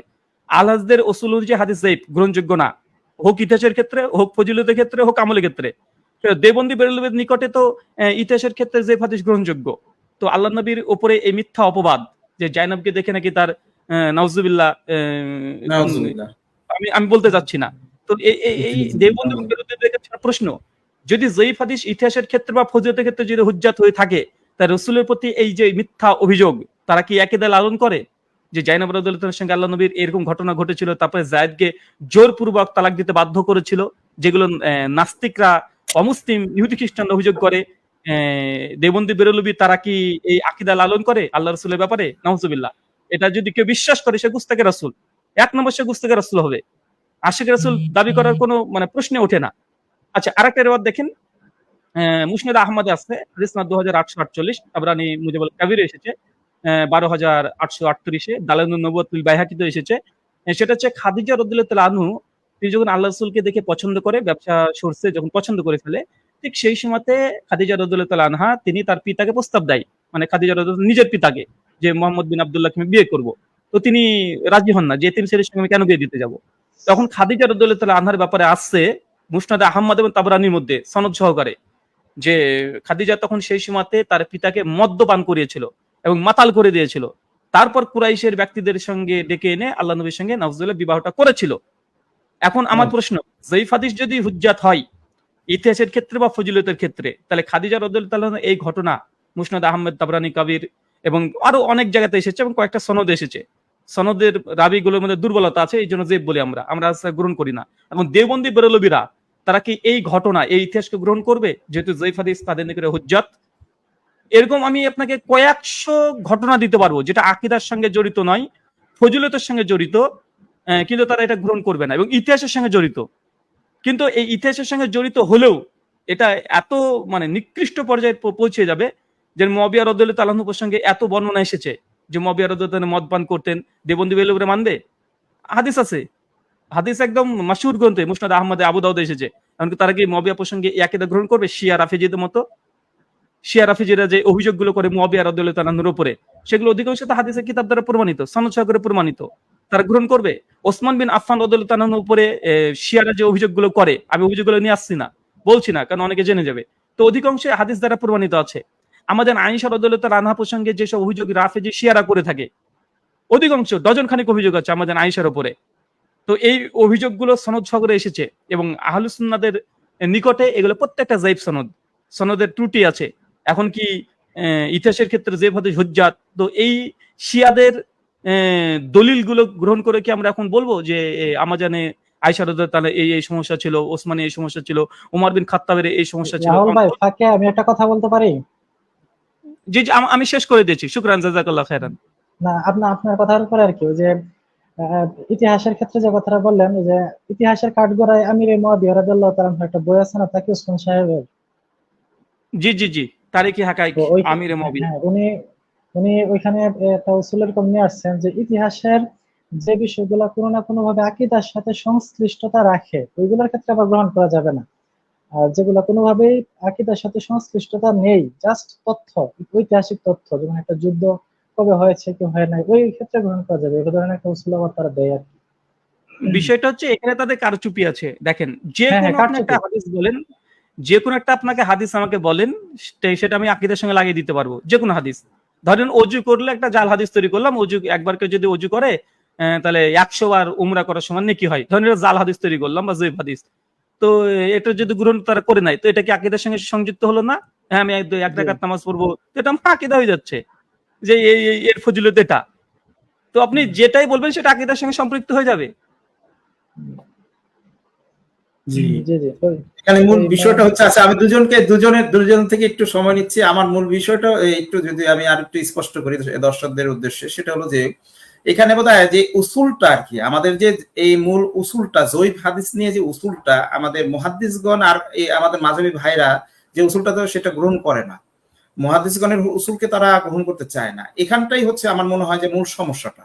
যে এরা এদের মতবাদ টিকানোর জন্য যে সময় যেটা করা দরকার, এভাবে কাটছাট করে, এটা হচ্ছে মূল কথা। দেখেন, এখানে আমি একটা পয়েন্ট যুক্ত করে দিই, আবু আসি ভাই, এখানে একটা পয়েন্ট যুক্ত করে দিই। দেখেন, প্রথমত তওরাত, জাবুর, ইনজিল যখন ইসলামী মুহাক্কিকগণ যখন এগুলোকে বাতিল করতে চায়, বাতিল বলে, তো প্রথম যে কারণটা দেখায় তওরাত, জাবুর, ইনজিলের উপরে অভিযোগ মুসলিমদের। আমরা যখন খ্রিস্টানদের সঙ্গে ডিবেট করি, ইহুদিদের সঙ্গে ডিবেট করি, is the Bible God's word, এই টপিকের উপরে, যে বাইবেলকে আসলে এটা সংরক্ষিত কিতাব, কারণ কোরআন যেহেতু দাবি করছে যে তওরাত, জাবুর, ইনজিল এরা বিকৃত হয়ে গেছে। এখন বিকৃত দাবি করলো কোরআন, এখন প্রমাণ দিতে হবে, তো বুরহান পেশ করতে হবে যে আমরা কেন এটাকে বাতিল বলছি। তো আমরা প্রথম যে অভিযোগ করি যে দেখেন, ইনজিল যেটা আমাদের সামনে এখন প্রচলিত আছে, তো ইনজিল কে লিখছে? জন, মার্ক, ম্যাথিউ, আর জন, মার্ক, ম্যাথিউ আর লুক, এই চারজন যে ইনজিলকে সংকলন করছে জিজাস ক্রাইস্টে, মানে ঈসা আলাইহিস সালামের। তো এখন আমরা দেখি কি, দেখেন ঈসা আলাইহিস সালাম যখন জন্মগ্রহণ করেছে, তারপর আসমানে উঠে গেলেন 33 বছর বয়সে। আর এই যোহান যিনি জন্মগ্রহণ করছেন, তিনি ইনজিল লিখছেন 101 খ্রিস্টাব্দে। তার মানে ঈসা আলাইহিস সালামের আসমানে উঠেছে 70 বছর পরে। কোরআনের সঙ্গে ঈসা আলাইহিস সালামের কোনো সাক্ষাৎ প্রমাণিত নয়। তখন ইসলামী মুহাক্কিকগণ বলেন যে এই সনদ হচ্ছে মুরসাল, ইনকেত আছে, কারণ এই যোহান তো ঈসাকে দেখেনি, তো কিভাবে তার ইনজিল শুনলো, কিভাবে সে লিখলো? এটা মুনকাতের সনদ, ইরসাল ঘটেছে। তার জন্য আমরা ইনজিলকে পুরোটা বাতিল করে দিই। এক, দুই নম্বর, যে দেখা যাচ্ছে যে সং অফ সলোমন কে লিখেছে, তো ও অজ্ঞাত পরিচয়ের, লেখকের নাম পাওয়া যাচ্ছে না। তওরাতের একটা অংশ, যেমন বুক অফ এক্সোডাস, কে লিখেছে, এটার নাম পাওয়া যাচ্ছে না, লেখক কে? মাজহুল, অপরিচিত। তখন ইসলামী মুহাক্কিকগণ যারা কম্পারেটিভ রিলিজিয়ন নিয়ে পড়াশোনা করেছে, যেমন রহমতুল্লাহ কারানবী, তিনি যদিও হানাফি আলেম ছিলেন, তিনি ইজারুল হক রচনা করেছেন, এবং তিনি ইজারুল হকের প্রথম খণ্ডে তওরাতের সমালোচনা করতে গিয়ে, বাইবেলের সমালোচনা করতে গিয়ে তিনি বলেছেন যে এই যে আমরা দেখছি বাইবেলের এই বুকগুলো, যেমন বুক অফ এক্সোডাস বলেন, সং অফ সলোমন বলেন, ফার্স্ট কিংস বলেন, এগুলোর রাইটার কে, অথর কে, কে লিখেছে, এগুলো পাওয়া যাচ্ছে না, অজ্ঞাত, মানে মাজহুল। আর মাজহুল হলে তার গ্রন্থ গ্রহণযোগ্য নয়। কিন্তু দেখেন, এটা হচ্ছে কি, যখন আমরা তওরাত, জাবুর, ইনজিলের ব্যাপারে যে উসুল প্রয়োগ করে এগুলোকে বাতিল আমরা ঘোষণা করছি, যে উসুলের উপরে নির্ভর করে, এবং মুহাদ্দিসগণ এই উসুলগুলো প্রয়োগ করেছে। ইমাম বুখারী রাহিমাহুল্লাহ, তিনিও তারিখুল কাবিরের মধ্যে তওরাতকে বাতিল করেছে এই শুধু মুরসাল হওয়ার জন্য, ইনজিলকে মুরসাল হওয়ার জন্য। বড় বড় মানে মুহাক্কিকগণ তারা বাতিল করেছে। কিন্তু এই দেবন্দী বেরলভীরা এসে তারা হাদিস গ্রহণ বর্জনের ক্ষেত্রে এসে ইহুদি খ্রিস্টানরা যে উসুল গ্রহণ করেছে, মুরসাল রিওয়ায়াত গ্রহণযোগ্য, যেমন ইনজিলে লুকা, ইনজিলে ম্যাথিউ, ইনজিলে ইউহান্না, এগুলো মুরসাল। ইহুদি খ্রিস্টানরা যে উসুল গ্রহণ করেছে তাদের শাস্ত্রকে বোঝার জন্য, দেবন্দী বেরলভীরা ঠিক একই উসুল নিয়েছে, ইহুদি খ্রিস্টানদের উসুল, যে মুরসাল রিওয়ায়াত গ্রহণযোগ্য, বা মাজহুল কোন রাবি যদি থাকে তারপরে সেটাকে হুজ্জাত গ্রহণ করা, এটা ইহুদি খ্রিস্টানদের উসুল তওরাতকে গ্রহণ করার জন্য, ইনজিলকে গ্রহণ করার জন্য। কেন তাদের কাছে তওরাত, ইনজিল কোনো মুত্তাসিল কোনো সনদ নেই, কোনো সনদ নেই। তাই প্রমাণ করতে পারবে না যে ঈসা আলাইহিস সালাম যে ইনজিল বলেছে সেই ইনজিলটাই লুক লিখেছে, বলতে পারবে না। সেন্ট পল ইনজিলের মধ্যে 17খানা অধ্যায় রচনা করেছে, অথচ সেন্ট পলটার সঙ্গে জিসাস ক্রাইস্টের দেখাই হয়নি, সাক্ষাতে প্রমাণিত না। তো আমরা তো অভিযোগ করি ইহুদি খ্রিস্টানদেরকে এইভাবে। আবার দেওবন্দীরাও যখন বিতর্ক, যখন ইনজিলকে বাতিল করতে চায় এই উসুলি প্রয়োগ করে, কিন্তু নিজের বাড়িতে বেমালন ভুলে যায়। জি, শুকরান, জাযাকাল্লাহ খাইরান ব্রাদার রাহুল হোসেন হাফিজুল্লাহ। আসলে বেশ কিছু আমরা গুরুত্বপূর্ণ পয়েন্ট নিয়ে শুনতে অনেক গুরুত্বপূর্ণ তথ্য আমরা শুনতে পেলাম একটা বিষয়, এবং বিষয়ের সাথে সম্পৃক্তই আলোচনাগুলো আসছেন আমাদের মাঝে, এটা আমরা পেলাম। জি, আসলে এখানে আমার যেরকম একটা সাধারণ একটা প্রশ্ন, যে আসলে তাহলে এখন সমাধানটা আমরা কোথা থেকে আমরা গ্রহণ করব? সমাধান, কারণ মাযহাবী ভাইয়েরা তারা ফিক দিয়ে তারা এটা উসুলটাকে নির্ধারণ করেছে, আর মুহাদ্দিসগণটা তাদের পরিভাষা, মুহাদ্দিসগণের তাদের উসুল দ্বারা সনদকে তারা করছে, মূল্যায়ন করছে। এখন তারা তো মাযহাবী ভাইয়েরা তারা তো একটা রাস্তায় চলে গেছে শুরু থেকেই, ফিকের দিক দিয়ে তাদের উসুলটা গ্রহণ করেছে। আর যারা আহলে হাদিস তারা তো হাদিসের যারা মুহাদ্দিসগণের উসুলকে গ্রহণ করতেছে। এখন তাহলে আমরা যদি বসি যে উসুল নিয়ে যদি কখনো আলোচনায় বসি, তাহলে তো সমস্যার সমাধানে আসতে পারছি না। আমরা কি আসতে পারবো, সমাধানে আসতে পারবো?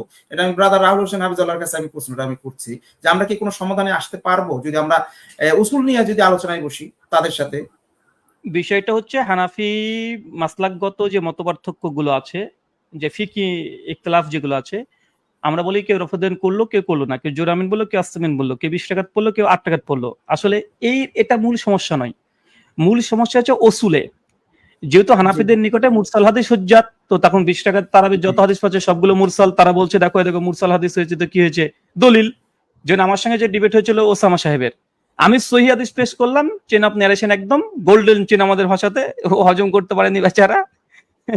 তো কিন্তু তাদের নিকটে যে মুরসাল মুনকাতে হাদিস, এখন ও প্রমাণ করতে চেষ্টা করলো কি যে মুনকাতে হাদিস কোন কোন মুহাদ্দিসগুলো হাসান বা সনদ সহি বলেছে, মানে মুরসাল হাদিস হুজ্জাত কে কে বলেছে। তো ওদের সঙ্গে ডিবেট করে তো সিদ্ধান্ত কিছু হবে না। দেখাচ্ছে আমি একটা হাদিস বললাম, দেখেন ভাই আপনি যে এই হাদিসটা করছেন না, এই হাদিসের উপর আমল করছেন না, কেন করছেন? এটা সহিহ বুখারীতে আছে। উনি তখন বলছে দেখেন মুসান্নাফে একটা হাদিস আছে, তো এই হাদিসটা তো আছে। আমি বললাম যে ভাই জয়ীব। তো তখন শেষ পর্যন্ত বলছে হ্যাঁ জয়ীব তো বুঝলাম, এটা জয়ীবই তো, আমরা তো বলি জয়ীব, কিন্তু জয়ীব যে ফজিলতের ক্ষেত্রে গ্রহণযোগ্য, এখন কি বলবেন? আচ্ছা ঠিক আছে, তারপর ধরলেন ভাই এই হাদিসটা জয়ীব, তো ও বলছে হ্যাঁ আমরা জানি হাদিসটা জয়ীব, কিন্তু জয়ীব হাদিস যদি উম্মত গ্রহণ করে নাই, আকসার উম্মত যদি গ্রহণ করে নাই, তাহলে সেটা আমলযোগ্য হয়ে যায়। এখন আপনি ওকে যদি মানে স্বীকার করছে জয়ীব, তারপরে বলছে ফজিলতের ক্ষেত্রে গ্রহণযোগ্য, স্বীকার করছে জয়ীব কিন্তু উম্মত গ্রহণ করে নিয়েছে, এটা কোথাকার রাসূল ভাই? তো এই জন্য তাদের সঙ্গে আহলুল হাদিসদের মূল সমস্যা হচ্ছে, শেখ শাহলুল্লাহ মুহাদ্দিস দেহলভী রাহিমাহুল্লাহ লিখে গেছেন আজ থেকে 400 বছর আগে তার হুজ্জাতুল বালেগা প্রথম খণ্ডের 188 নম্বর পৃষ্ঠাতে তিনি আহলুল হাদিস আর আহলুল রায়দের সমন্বয় কিভাবে হবে এই বিষয়ে তিনি বিস্তীর্ণ আলোচনা করেছেন প্রায় 24-25 পৃষ্ঠা ধরে, এবং তিনি বলেছেন যে আহলুল হাদিসদের যে উসুল আর আহলুল রায়দের যে উসুল, এই উসুল যতক্ষণ পর্যন্ত ঠিক না হচ্ছে ততক্ষণ ভেতরের কোনো মাসলা মাসাইল এগুলো ঠিক হওয়া সম্ভব নয়। কারণ আমরা বলছি যে ভাই ফজিলতের ক্ষেত্রে যে ফজিল গ্রহণযোগ্য নয়, উম্মত কি গ্রহণ করলে দেখার দরকার নেই, হাদিস সহিহ হলে আপনাকে মানতে হবে। কেউ যদি একজন আমল না করে, হাদিস সহিহ প্রমাণিত হয়ে গেছে, হাদিসটা মানসুখ নয় এটা প্রমাণিত হয়ে গেছে, তাহলে আপনাকে আমল করতে মানে কিছু শর্ত দিয়ে আমরা হাদিসের উপর আমল করতে হবে। কিন্তু তার বলছে না সহিহ হোক আমাদের দেখার দরকার নাই, আমাদেরকে দেখতে হবে জয়ীব আমাদের দলিল থাকলে নাই থাক, দলিলও নাই। হানাফি দেবন্দী বেলিদের রাসূল যে সহিহ হাদিসের বিরুদ্ধে যদি কোনো দলিলও না থাকে, কোনো দলিল নাই, কিন্তু উম্মত গ্রহণ করে নিয়েছে, উম্মতের আমল আছে, সেই হাদিসটা আমাদের নিকটে মানে সেই আমল আমাদের কাছে গ্রহণযোগ্য। জি, তারপরে তাদের নিকটে আরেকটা আছে, আরো আছে যে তাদের উসুল হলো ইলহাম, কাশফ, এগুলো তাদের উসুল আর কি। উসুলের ক্ষেত্রে ইলহাম, কাশফ এগুলো তারা নিয়ে নিছেন তাদের খলিল আহমেদ সাহারানপুরি উমদাতুল কারীর মধ্যে মানে বুখারীর ব্যাখ্যা গ্রন্থ লিখতে গিয়ে মুকাদ্দামাতে তিনি আলোচনা করেছেন হাদিস আর সুন্নাত মে ফারাক, এই অধ্যায় লিখতে গিয়ে তিনি ওখানে দেখিয়েছেন যে হাদিস সহিহ হলেও হাদিস আমলযোগ্য নয়, আমল করা যাবে না যদি না উম্মত গ্রহণ না করেছে। তারপরে আবার উদাহরণ নিয়ে এসেছে যে হাদিসই নাই কিন্তু উম্মত গ্রহণ করে নিয়েছে, সেটা আমলযোগ্য। এবং তারপরে সে জোর দিয়ে বলছে যে হাদিস সহিহ আছে, বিপরীতে কোনো হাদিস নাই কিন্তু উম্মত গ্রহণ করে নিয়েছে, উম্মতের গ্রহণ করাটাই হাদিসের চাইতে বেশি শক্তিশালী।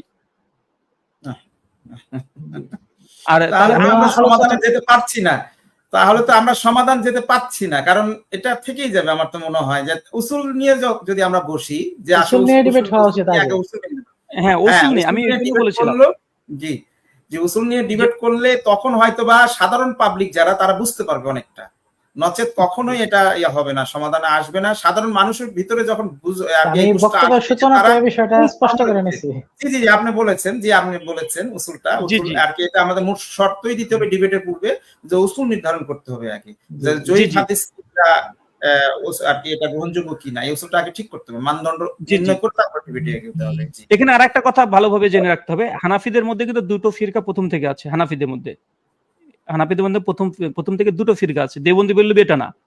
হানাফি যে মূল দেওবন্দি বেরলভী জন্ম তো ইংরেজদের জমানায়, মাত্র 150 বছর আগে, 1861 আর 1866-তে ইংরেজদের জমানায় দেওবন্দি বেরলভী দুটো ফিরকা পয়দা হয়েছে, দুটো জন্মগ্রহণ করেছে, একদম ঐতিহাসিকভাবে স্বীকৃত। যতই তারা আহলে হাদিস ইংরেজদের দালাল আর ইংরেজদের জমানায় পয়দা বলুক, আসলে তারাই জন্মগ্রহণ করেছে দেওবন্দি বেরলভী। তো তার আগে যারা হানাফি ছিল, সে একদম সিলসিলায় হানাফি যারা আছে হানাফ, তো তাদের মধ্যে প্রথম থেকে দুটো ফিরকা। একটা হচ্ছে ফিরকায় হানাফি আহলুর রাই যারা আছে, আহলুর রাই, আর একটা হচ্ছে হানাফি, তারা হচ্ছে আসারি হানাফি। আসারি মানে আশারি না, আকীদাগত আশারি না, আসারি। এই আসারিরা প্রথম থেকেই তারা ইমাম আবু হানিফার ফতোয়ার উপরে তারা হাদিসে গুরুত্ব দিত। ইমাম আবু হানিফা রাহিমাহুল্লাহর কোনো ফতোয়া যদি সরাসরি হাদিসের বিরুদ্ধে চলে যেত, ওইসব হানাফিগুলো ইমাম আবু হানিফার ফতোয়াকে রদ করে দিয়ে তারা হাদিস বা আসারের উপরে আমল করতো। তার জন্য তার আসারি হানাফি প্রথম থেকে আছে। যেমন আব্দুল হাই লাখনবী, উনি কিন্তু মুকাল্লিদ হানাফি না, আলুর রাই হানাফি না, উনি ছিলেন আসারি হানাফি। মানে যখনই কোনো ফতোয়া পেয়ে যেতেন ইমাম আবু হানিফার বিরুদ্ধে, তখন তিনি দলিল দিয়ে রদ করে হাদিসের উপর আমল করতেন। এবং তার তালিকুল মুওয়াজ্জাদাতে দেখেন এরকম অসংখ্য তিনি মিসাল নিয়ে এসেছেন, দলিল নিয়ে এসেছেন, যেগুলো আহলেল হাদিসদের সঙ্গে একদম মিল, এবং তিনি ওখানে রদ করেছে হানাফি মাযহাবকে। তো এরকম আব্দুল্লাহ লাখনাবী আছে, আরো অনেকে আছে যারা আসারি হানাফি। এদের সঙ্গে আমাদের দ্বিমত খুব কম আছে। এবং আহলে হাদিসরা যখন দলিল ব্যবহার করে, তখন এই আসারি হানাফিদের দলিলও ব্যবহার করে, কারণ এরা হচ্ছে নিরপেক্ষ, হাদিসকে প্রাধান্য দিয়েছে। মাযহাবের বিরুদ্ধে চলে গেলে হাদিসকে তারা প্রাধান্য দিয়েছে। হ্যাঁ, কোন কোন জায়গাতে তারা গবেষণার কারণে তারা মাযহাবের দিকে ঝুঁকেছে, কিন্তু আকসার তারা হাদিসের উপরে আমল করেছে। এই হাদিস মানে এই আসারি হানাফি যারা আছে, এদের সঙ্গে আহলুল হাদিসদের কোনো সময়তে দ্বিমত ছিল না। যেমন শেখ সালেহুল্লাহ মুহাদ্দিস দেহলভী, তিনি মানে হানাফিরা দাবি করে তিনি হানাফি, কিন্তু তার সঙ্গে আমাদের তো দ্বিমত হয় না, এবং তাকে আমরা সম্মানের সঙ্গে নাম নেই, তার বই আমরা মাদ্রাসাতে পড়াই, তার ওসুল আমরা গ্রহণ করি, সবকিছু আছে। এরকম অনেক হানাফি আছে যাদের ওসুল আমরা নিয়েছি, কারণ তাদের ওসুল ঠিক ছিল। ইমাম আবু হানিফা রাহিমাহুল্লাহ যে ওসুল, ওই ওসুলের উপরে ভিত্তি করে তারা ছিল। ইজা সাল হাদিস ফা মাযহাবি, সহিহ হাদিস পেলে আমার মাযহাব গ্রহণ করতে হবে। ইমাম আবু হানিফাকে কাজী ইউসুফ জিজ্ঞাসা করেছে যখন, ফতোয়া শামিতে নিয়ে এসেছে, নকল করেছে তারা, মিজানে শারিনের মধ্যে নিয়ে এসেছে। তো কাজী ইউসুফকে জিজ্ঞাসা হচ্ছে যে উস্তাদ, যখন আপনার কোন ফতোয়া যখন কোরআনুল কারীমের বিরুদ্ধে পাবো, তখন কি করবো? বলছে কোরআনে কারীমকে গ্রহণ করো, আমার ফতোয়া বাদ দাও। বলছে তারপর হাদিসের সঙ্গে যদি বিরোধ হয়, বলছে হাদিস গ্রহণ করো। বলছে সাহাবীদের আসারের সঙ্গে যদি বিরোধ দেখা দেয়, সাহাবীদের কলকে গ্রহণ করো। তারপরে বলছে যদি কোনো তাবির সঙ্গে আপনার কথা গ্রহণ হয়ে যায়, মানে কন্ট্রাডিক্ট করে, তখন ইমাম আবু হানিফা বলছে তখন মানে তোমরা দেখো, দলিল তালাশ করো যে কার কথাটা বেশি গ্রহণযোগ্য, কোন তাবি না ইমাম আবু হানিফা আমার। তার মানে এখান থেকে একটা জিনিসও পয়েন্ট নোট করা যায় যে ইমাম আবু হানিফা রাহিমাহুল্লাহর নিকটে তাবির কোন ফাতোয়া, কোন আমল হুজ্জত ছিল না। যদি থাকতো তিনি কখনো বলতেন না যে তাবির কোনো কথা যদি পেয়ে যাও, তাহলে তুমি এটা তুলনা করে দেখো কারটা দলিল যুক্ত। এবং তিনি বলছেন যে তাবির কথা যদি পেয়ে যায়, চলে আসে, তাহলে দেখো দলিল, দেখো যে কার জোর বেশি। তো আমাদের তো সেম এই উসুল, আমরা তো এই কথাই বলি। ইমাম আবু হানিফা রাহিমাহুল্লাহ যে উসুল দিয়ে গেছে, ওই উসুল তো আমরা আহলে হাদিসরা পালন করছি। কিন্তু বর্তমান হানাফিরা কি বলছে যে না, আল হক ওয়া ইনসাফ আন্না তারজি লি শাফিঈ মাসালাতি, পরিষ্কার বলছে হক এবং ইনসাফ ইমাম শাফিঈর নিকটে আছে এই মাসালায়। কিন্তু আমরা যেহেতু মুকাল্লিদ, ওয়া নাহানু মুকাল্লিদু, যেহেতু আমরা ইমাম আবু হানিফার মুকাল্লিদ, সেহেতু আমরা ইমাম আবু হানিফার ফতোয়ার উপরেই আমাদের রায়। তাকরিয়া তিরমিজিতে পরিষ্কার 36 থেকে 37 নম্বর পৃষ্ঠাতে একদম ডিটেল আলোচনা করেছে খিয়ারি মাজলিস প্রসঙ্গে। দেখছে যে শাফিরা যে ফতোয়া দিয়েছে এটাই কোরআনের আয়াত, এটাই হাদিস দ্বারা প্রমাণিত। আবু হানিফা রাহিমাহুল্লাহ যে ফতোয়া, এটা কোরআন সুন্নাহ থেকে প্রমাণ হচ্ছে না। দীর্ঘ 30 বছর ধরে গবেষণা করে কোরআন হাদিস থেকে দলিল যুক্ত করতে পারেনি আবু হানিফা রাহিমাহুল্লাহর ফতোয়ার উপরে।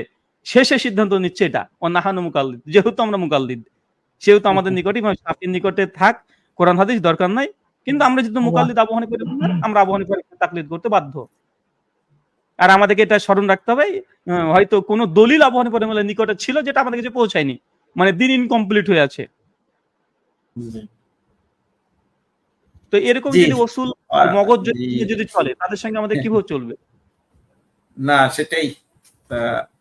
আবারও শুকরিয়া আদায় করছি আমাদের প্রিয় ব্রাদার রাহুল হোসেন হাফিজুল্লাহ, যে উনি হয়তো দেখছিলেন অনুষ্ঠানটি, আমাদের জসীমউদ্দিন হাফিজুল্লাহ খুব সুন্দর চমৎকার আলোচনা করছিলেন এই বিষয় নিয়েই তিনি আবার যুক্ত হয়ে মাঝে আর কি অতি চমৎকার বেশ কিছু পয়েন্ট তিনি উপস্থাপন করলেন, যে আমাদের জন্য অবশ্যই আমাদের জন্য এটা অতিরিক্ত প্রাপ্তিই বলবো।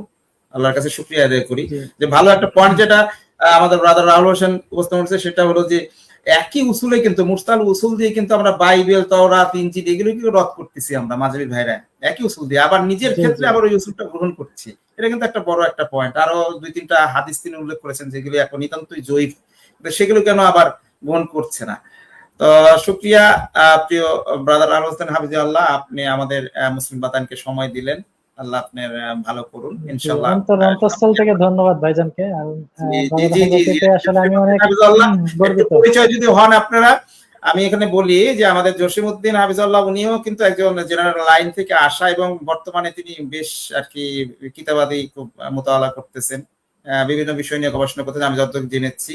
তিনি এটা দর্শক শ্রোতা এবং ব্রাদার রাহুল হোসেন হাফিজুল্লাহ সকলের উদ্দেশ্যে বলছি যে আমাদের এই জসীমউদ্দিন হাফিজুল্লাহ তিনি কিন্তু আপনার আকীদায় ছিল বেরলভী হানাফি।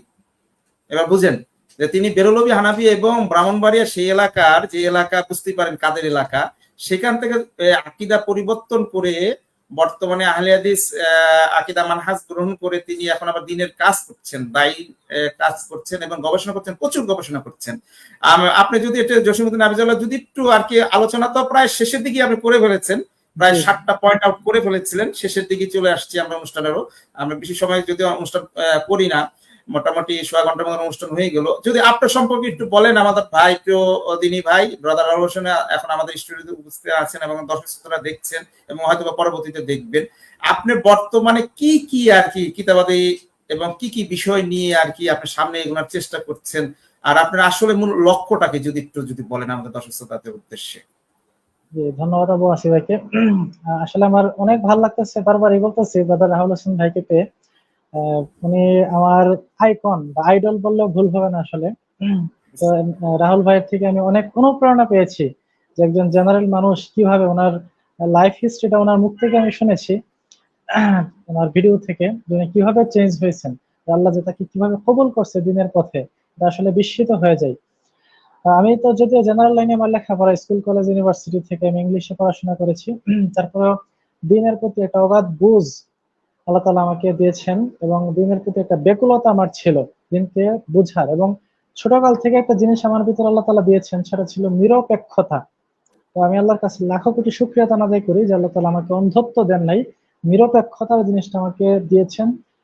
এই অলংকারটা তিনি আমাকে দিয়েছেন আল্লাহ তাআলা। আমি ছোটকাল থেকে বিভিন্ন দল সংগঠনের লোকেরা আমাকে বই দিত, আমি পড়তাম না, করতাম না। বেরেলভির তারা দিত, তাবলিগের তারা দিত, আমি কাউকে না করতাম না যে তোমাদের এটা করবো না, তোমাদের ধারে যাবো না, কাছে যাবো না। প্রত্যেক সংগঠন ইসলামিক দলের লোকেদের প্রোগ্রাম ইনভাইট করলে যাইতাম, খুব মনোযোগ দিয়ে বোঝার চেষ্টা করতাম ওয়াজ মাহফিলে বা জুমার বয়ানগুলো ইমাম সাহেবরা কি বলতেছে, ছোটকাল থেকে খুব খুব বোঝার চেষ্টা করতাম। এবং আমাদের এলাকা বেরেলভি অধ্যুষিত এলাকা, এবং বেরেলভিদের মধ্যে যেগুলো একদম খুবই গুমরাহির মধ্যে একদম জঘন্য পীরপন্থী যেগুলা, ওরকম একটা অধ্যুষিত এলাকায় আসলে আমার বসবাস। তো তারপরে যখন বিভিন্ন পড়াশোনা শুরু করি, কোরআন হাদিস এবং ইসলামিক বই পুস্তক, ইসলামিক সাহিত্য যখন পড়াশোনা শুরু করি, তখন সবসময় আমি নিরপেক্ষতা বজায় নিয়ে চলতাম যে প্রত্যেকের কাছ থেকে যতটুকু হক এটা গ্রহণ করবো, আর যতটুকু বাতিল এটা আমি প্রত্যাখ্যান করবো। তো এই লাইন ধরে, রাস্তা ধরে আমি আগাইতে থাকি এবং আল্লাহ তাআলা আমাকে এই পর্যন্ত নিয়ে আসছেন।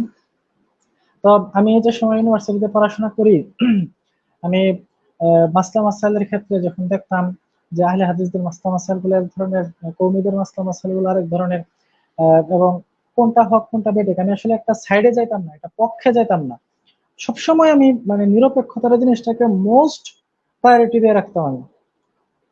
তো কিন্তু আমি তো বাংলা শিক্ষিত, জাস্ট যে সময় এদের মাসলা মাসাইল গুলো পড়ি, এরা যেভাবে তাহকিক করতেছে, এদের তাহকিক গুলো পড়ি, এটাই ঠিক মনে হয়। আবার যখন কওমিদের এগুলা পড়ি তখন ওইটাই ঠিক মনে হইতেছে, কিন্তু আমি আসলে বুঝে উঠতে পারতাম না এর ভিতরে কি, এর ভিতরে কি, এর পরে কি আছে। তো এবং বাংলা নিয়ে আসলে বেশি দূর আমার পক্ষে আগানো সম্ভব হয় না, তারপরে আরবি শেখার গুরুত্বটা অনুভব করি। তারপরে আসলে এডুকেশনাল ব্যাকগ্রাউন্ড না থাকলেও প্রাইভেটলি আরবি কোর্স গুলো কমপ্লিট করে আমাদের কওমি মাদ্রাসার যে কাদিম নাসাব এবং মাদানী নাসাবের কোর্স গুলো কমপ্লিট করি। তারপরে ইন্টারন্যাশনাল কয়েকটা কোর্স করি অনলাইন থেকে। তারপরে হচ্ছে আপনার উর্দু ভাষার প্রয়োজনীয়তা তখন বুঝতে পারি যে ভারত উপমহাদেশে যে এত জবরদস্ত আসলে আহলে হাদিস উলামায়ে কেরাম আছেন, তাদের হাদিসের শাস্ত্রে ফিকহের শাস্ত্রে এত খেদমত, তো তাদের বই থেকে ইলমি ফায়দা হাসিল করার জন্য তারপরে উর্দু ভাষা শিক্ষার আসলে উদ্যোগী হই এবং উর্দু ভাষা শিখি। তো আমার পড়াশোনাটা হচ্ছে আসলে আমার কাছে নেশার মতো, আমি প্রচুর পড়তে চাই কিন্তু আসলে সময় পাই না, এটা হচ্ছে মূল কথা। দুনিয়াবি ব্যস্ততার কারণে আমার আল্লাহর কাছে প্রচুর দোয়া করে আল্লাহ যাতে আমাকে দুনিয়াবি সকল ব্যস্ততা থেকে মুক্ত রাখে, আমি মানে ফুল টাইম ফ্রি একজন ওয়ার্কার হতে চাই। প্রতিদিন কমপক্ষে 10 আওয়ার্স, মোর দেন 10 আওয়ার্স পড়াশোনা করতে চাই এবং পড়াশোনা থেকে যা কিছু অর্জন করি সেটাকে আবার মানুষের মধ্যে বিলিয়ে দিতে চাই। মানুষ সত্যটা জানুক, সত্যটা বুঝুক, সত্যের দিকে ফিরে আসুক, হকটাকে মানুষ গ্রহণ করুক। এটাই হচ্ছে আসলে আমার জীবনের একমাত্র লক্ষ্য উদ্দেশ্য, দুনিয়া আখিরাত দুটোটাই লক্ষ্য উদ্দেশ্য, নেশা পেশা দুইটাই বলতে পারেন। তো আমি দোয়া করবেন যাতে আল্লাহ তাআলা আমার নেক মাকসাদ কবুল করে আমাকে দিনের প্রতি অটল অবিচল রাখে এবং আমার উদ্দেশ্যগুলোকে যাতে আল্লাহ তাআলা বাস্তবায়ন করে। আসলে আল্লাহ সাহায্য ছাড়া এই পথে আসা সম্ভব না এবং আমার সাহায্যকারী হিসেবে আমি শুধু আল্লাহকে পাইছি। আসলে বলতে গেলে এই যে রাস্তা তাহকিকের এই যে রাস্তা, এই পথ আসলে অনেক কঠিন একটা পথ। আসলে আমার কোনো সাহায্যকারী ছিল না, গাইডলাইন ছিল না, আমাকে খুব কষ্ট করতে হয়েছে। মানে পথ দেখানোর মতো কিছু কেউ ছিল না, যে কেউ যদি আমাকে হাতে ধরে শিখাই দিত মানে কিভাবে আরবি শিখতে হবে, কিভাবে উর্দু শিখতে হবে, হাদিসের তাহকিক কিভাবে করতে হবে, তাখরিজ কিভাবে করতে হবে, কোন বিষয়গুলো পড়বো, কোন বিষয়গুলো পড়বো না, প্রথমে কি পড়বো পরে কি পড়বো। আমি কিন্তু এগুলো সব জীবন অগোছালো ভাবে করছি, করতে করতে আসছি। কখনো এটা ধরছি, কখনো বাদ দিচ্ছি, কখনো আগাইছি, কখনো পিছাইছি, এলোমেলো ভাবে বিচ্ছিন্ন বিক্ষিপ্ত ভাবে করতে করতে এ পর্যন্ত আসছি। যাই হোক, এখন একটা সিস্টেমেটিক্যাল ওয়েতে আছি, এখন অনেকটাই বুঝতে পারি। তো যদি কোনো রাহবার থাকতো তাহলে আমার জন্য অনেক বেশি সহজ হইতো, কিন্তু অনেক রাহবার খোঁজার পরে আসলে পাই নাই। বিভিন্ন মাদ্রাসার শিক্ষকদের কাছে গেছি, আসলে এরকম মনোযোগ দেয় নাই, আহ, মানে পাই নাই, সহজ কথা এরকম শিক্ষক গাইড আমি পাই নাই বা কোনো প্রতিষ্ঠানও পাই নাই। আর আমাদের এলাকাতে তো নাই বললেই চলে। তো এই কারণে যতটুকু সম্ভব হয় শুধু আল্লাহর কাছে দোয়া করছি। আসলে আমি যতটুকু আসছে এটা সম্পূর্ণ আল্লাহর একক অবদান, এটা আমি বলবো। আসলে পুরা কৃতিত্ব আল্লাহ সুবহানাহু ওয়া তাআলার, যে আল্লাহ আমাকে পর্যন্ত নিয়ে আসছেন। কোনো ওস্তাদ ছিল না, কোনো পথ প্রদর্শক ছিল না, কোনো গাইড ছিল না, আল্লাহ আমাকে পর্যন্ত নিয়ে আসছেন। শুধু আল্লাহর কাছে দোয়া করছি, দোয়াটাই হচ্ছে আমার একমাত্র হাতিয়ার, একমাত্র পুঁজি। আচ্ছা, আসলে আর কোনো পুঁজি আমার নাই। তো আমার যদি আমি আসলে আমার আক্ষেপ এটাই, যদি আমি ফ্রি হইতে পারতাম ফুল টাইমটার জন্য সমস্ত জাগতিক ব্যস্ততা থেকে, তাহলে আমার কাছে সবচেয়ে ভালো লাগতো। এবং আমার জীবনের লক্ষ্য স্বপ্ন একজন ভালো মুহাদ্দিস হওয়ার, হাদিস শাস্ত্র বিশারদ হওয়ার। হাদিস হচ্ছে আমার সবচেয়ে পছন্দের সেক্টর, কারণ ইলমের সকল সেক্টরেই কোনো না কোনো ভাবে হাদিসের সাথে সম্পৃক্ত। কোরআনের তাফসির করতে গেলে হাদিসের উপর ডিপেন্ডেন্ট হতে হয়, ফিকহ শাস্ত্র তো বলতে গেলে 99% হাদিসের উপর ডিপেন্ডেন্ট। তো এর ইতিহাস, অনেক ইতিহাস আমরা হাদিস থেকে পাই। তো যে কোনো শাস্ত্রে যায়, তাফসীর শাস্ত্রে হোক, ইতিহাস শাস্ত্রে হোক, ফিকহ শাস্ত্রে হোক, সবগুলা শাস্ত্রই আসলে হাদিস শাস্ত্রের উপর নির্ভরশীল।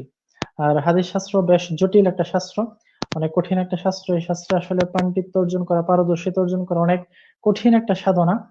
তো ব্রাদার রাহুল ভাইকে দেখে আমি তো মানে থান্ডার্ড, অনেকটাই বিস্মিত আসলে তিনি কিভাবে পেরেছেন, একটা আমি মিরাকল ফলো করছিলাম, আমার অনেক কাছে সময় মনে ধরে হয়। ফলো করছি যে তিনি অনুষ্ঠান দেখছে, আপনার আলোচনাগুলি দেখছে, আমি ফলো করছি অনেক সময় ধরে, কমেন্ট করছিলেন। যাই হোক, এতেই আমরা আর কি এটা চেষ্টা করেছি তাকে কানেক্ট করার। আল্লাহর অশেষ রহমতে আমরা পেয়ে গিয়েছি। আপনারই জি আইডল, আমাদের আলহামদুলিল্লাহ। সকলের আইডল, এবং আমাদের জি অসংখ্য বাংলাদেশি এবং দুই বাংলার অনেকেরই আর কি বলা চলে, যুবকদের আর কি, জেনারেলে যুবকদের আর কি বলা চলে যে ভালোবাসার তো আমি বর্তমানে আজকের এই প্রোগ্রামের মাধ্যমে ব্রাদার জি। রাহুল ভাইকে একটা অনুরোধ করব, যে আপনি তো আসলে অনেক ব্যস্ত, বিভিন্ন প্রোগ্রামাদি নিয়ে বা ব্যক্তিগত পড়াশোনা নিয়ে অনেক ব্যস্ত থাকেন।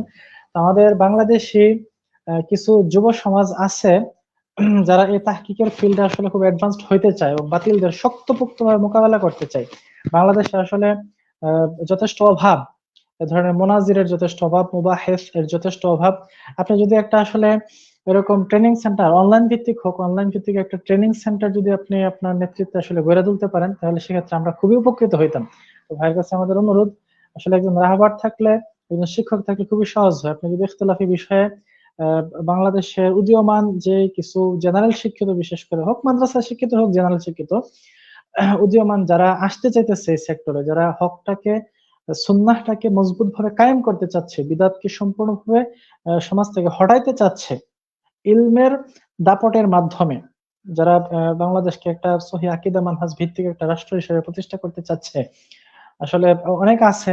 যদি এই ধরনের আপনি একটা অনলাইন ভিত্তিক প্ল্যাটফর্ম চালু করতেন, যে ক্ষেত্রে ইখতিলাফি শাস্ত্রে এক্সপার্ট করে গড়ে তুলবেন, তাহলে এটা মানে খুবই উপকৃত হতাম, আমরা খুবই উপকৃত হতাম যদি একটা সময় সুযোগ দিতেন।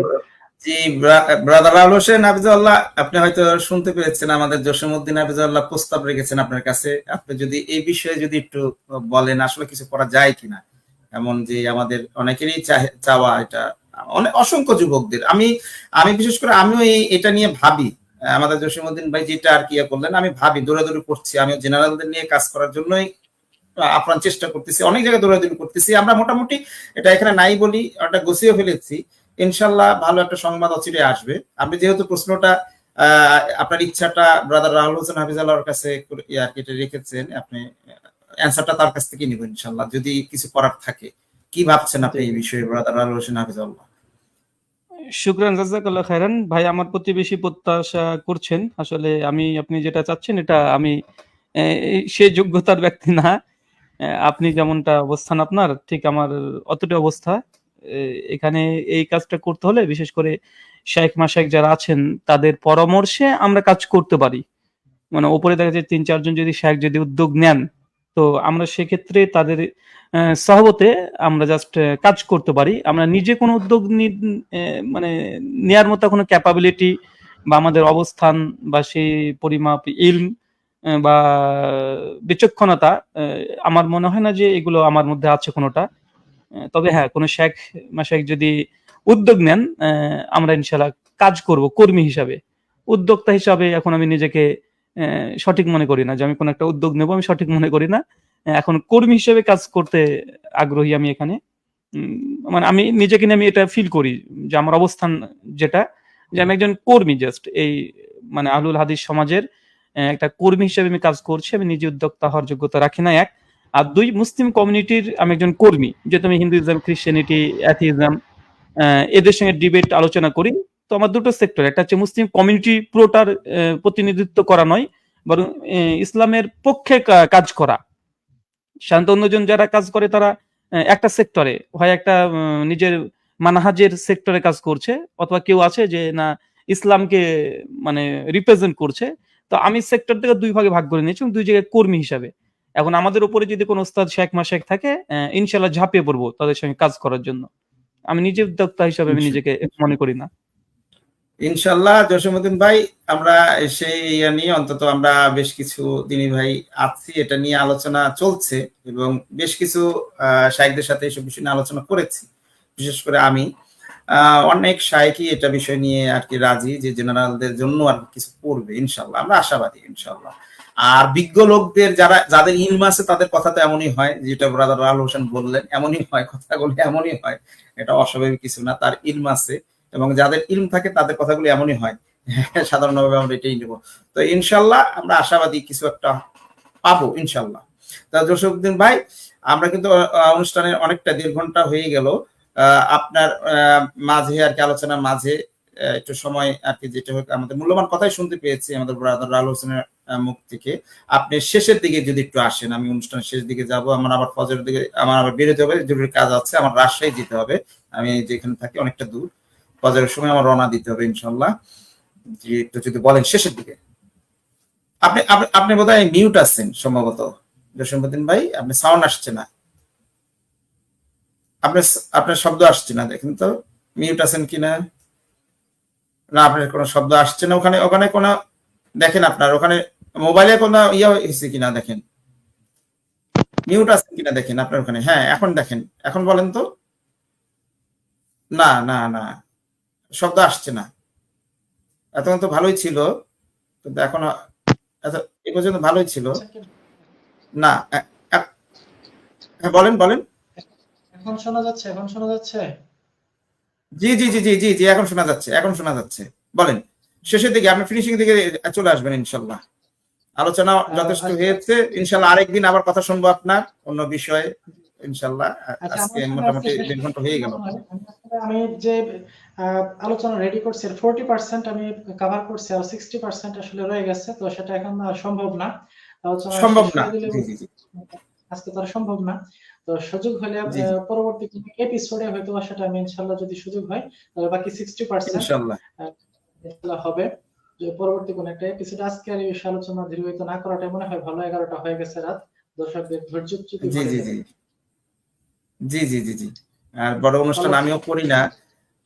জি আল্লাহ তাআলা আমাদের জি সবাইকে জি সঠিক জি, হাদিস তৌফিক দান করুক। আল্লাহুম্মা আমিন। আমিন আমিন আমিন। জি, শুকরান, জাযাকাল্লাহ খাইরান। জি, ব্রাদার রাহুল হোসেন হাফিজাল্লাহ, যদি আমাদের মুসলিম পাতানের দর্শক শ্রোতাদের উদ্দেশ্যে শেষ দু একটি বাক্য যদি বলেন। আপনি আসছেন, আল্লাহ জি, শুকরান, আপনাকে জাযাকাল্লাহ আমল খাইরান। দান করুন। আসলে আমি জি এই বিষয়গুলো নিয়ে আলোচনা যখন হয় শুনতে আগ্রহ প্রকাশ করি এবং সময় থাকলে আমি শোনার চেষ্টা করি। তো যাই হোক, আজকে আমি অনুষ্ঠানটা প্রায় মনে হয় ১৭ মিনিটের পর থেকে শোনার মানে সুযোগ হয়েছিল। প্রায় আমি শুনছিলাম এবং কমেন্টও করেছিলাম বেশ কিছু। জি তো জি জি আলহামদুলিল্লাহ এই ধরনের আলোচনা হওয়া উচিত মূল টপিক অনুযায়ী, এবং শেখ মাশায়েখ যারা আসছেন মুসলিম বাতানে ঘন্টাব্যাপী যদি আলোচনা হয় ভালো হয়। আর আসলে এই টপিকগুলো অনেক দীর্ঘ বিস্তীর্ণ বিষয়, তো একটা পর্ব করে এটা সমাধান করা সম্ভব নয়। ধারাবাহিক পর্যায়ে মানে একেক দিন একেকটা পর্ব। মুরসাল হাদিস কেন হুজ্জাত না? মানে এই একটা টপিকেই ১ টা ঘন্টা আলোচনা করা যাবে যে মুরসাল হাদিস কেন গ্রহণযোগ্য না? এই টপিকের উপরেই। তো আচ্ছা, এরকম ভাগ, ভাগ করে যদি ইনশাআল্লাহ। আলোচনা করা যায় খুব সুন্দর হবে ইনশাআল্লাহ। আমরা চাচ্ছি যে মুসলিম বাতানে বিভিন্ন শেখ মাশায়েখরা এসে যারা এ বিষয়ে গভীর জ্ঞান রাখে তারা যেন আলোচনা করে। সকলকে এবং মুসলিম বাতানের প্রত্যেককে শ্রোতাদেরকে ধন্যবাদ এবং শুকরিয়া জানাই। এতক্ষণ আলোচনায় থাকার জন্য শুকরান, জাযাকাল্লাহু খায়রান। আসসালামু আলাইকুম ওয়া রাহমাতুল্লাহ। ওয়ালাইকুম ওয়ালাইকুম আসসালাম। আসসালাম ওয়া রাহমাতুল্লাহি ওয়া বারাকাতুহু। সম্মানিত দর্শক শ্রোতা, আমরা অনুষ্ঠানের একেবারে শেষ পর্যায়ে চলে এসেছি। অনেক সময় তো জসীমউদ্দিন হাফিজাল্লাহ, আপনার কাছ থেকে বিদায় নিব ইনশাল্লাহ। সামনে যেটা ব্রাদার রাহুল হোসেন হাফিজাল্লাহ বললেন যে আসলেই বিষয়গুলি এত বিস্তৃত ভাবে অনেকে ধৈর্য থাকে না।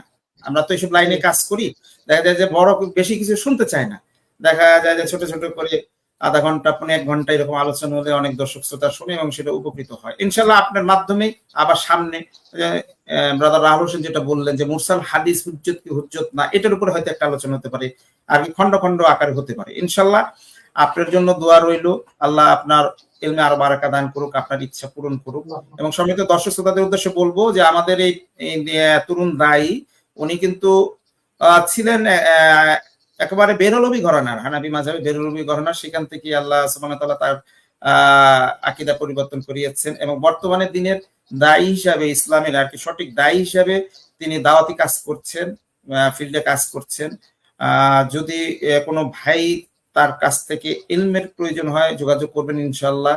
যথেষ্ট ইলম আছে, আমি তার মাধ্যমে কথা বলে যতটুকু জেনেছি যে তিনি প্রচুর গবেষণা করেন, কিতাবাদি মুতালা করেন প্রচুর পরিমাণে, এবং তিনি ইংরেজি, উর্দু, আরবি এসব বিভিন্ন ভাষাতে তার পাণ্ডিত্য রয়েছে। যোগাযোগ করতে পারেন। আপনি যদি আপনার মোবাইল নাম্বারটা জসীমউদ্দিন ভাই আপনি কমেন্ট বক্সে দিয়ে দিবেন, ঠিক আছে? এখানে কমেন্ট বক্সে দিয়ে দিবেন, আপনার সাথে যদি কেউ যোগাযোগ করতে চায় যোগাযোগ করবে ইনশাল্লাহ। আর সামনে আবার আপনাকে নিয়ে আবার ভালো একটা অনুষ্ঠান করব এই আশা রেখে আজকে নতুন বিদায় নিব আমি। আপনাকে অশেষ অশেষ ধন্যবাদ মুসলিম বাতানে যোগ দেওয়ার জন্য। আসলে জি জি জি জি, ইনশাল্লাহ আমাদের জন্য দোয়া করবেন, বিশেষ করে আমার জন্য দোয়া করবেন, আপনার জন্য দোয়া রইল। তো এই পর্যন্তই, আসসালামু আলাইকুম রহমতুল্লাহ। তো সম্মানিত দর্শক শ্রোতা, মোটামুটি 2 ঘন্টার মতন আলোচনা শুনতে পেলেন। আর সবচেয়ে বড় প্রাপ্তি যে হঠাৎ করে আমরা যে বিষয় নিয়ে আলোচনা করছিলাম একই বিষয়ের উপরে আমাদের বাড়তি যে প্রাপ্তিটা হয়ে গেল যে আমাদের সকলের প্রিয় ব্রাদার রাহুল হোসেন আমাদের মাঝে উপস্থিত হয়েছিলেন এবং বেশ কিছু পয়েন্টে কথা বললেন যে আমাদের মাঝে ভাইরা যে উসুল দিয়ে জৈব হাদিসকে হুজ্জত হিসাবে গ্রহণ করে, মুসাল হাদিসকে হুজ্জত হিসাবে গ্রহণ করে, সেই হাদিসগুলোই আবার নিজেরাই গ্রহণ করে না, যখন নিজের মতের বিরুদ্ধে চলে যায়। বিভিন্ন বিষয় নিয়ে আলোচনা করলেন, আপনারা শুনেছেন। আর যারা নতুন যুক্ত হয়েছেন তারা শুনবেন, আশা করি পুরো অনুষ্ঠানটা শুনবেন, অনেক শিক্ষণীয় বিষয় পেয়ে যাবেন। তো আজকে আমি আর সময় বাড়াবো না, আমি এখান থেকে বিদায় নিব এই বলেই যদি আমার মাধ্যমে কোনো ভুল ত্রুটি হয়ে থাকে ক্ষমা সুন্দর দৃষ্টিতে দেখবেন। এই বলেই বিদায় নিচ্ছি। সুবহানাকাল্লাহুম্মা ওয়া বিহামদিকা আশহাদু আল্লা ইলাহা ইল্লা আনতা আস্তাগফিরুকা ওয়া আতুবু ইলাইকা। আসসালামু আলাইকুম ওয়া রাহমাতুল্লাহি ওয়া বারাকাতুহু।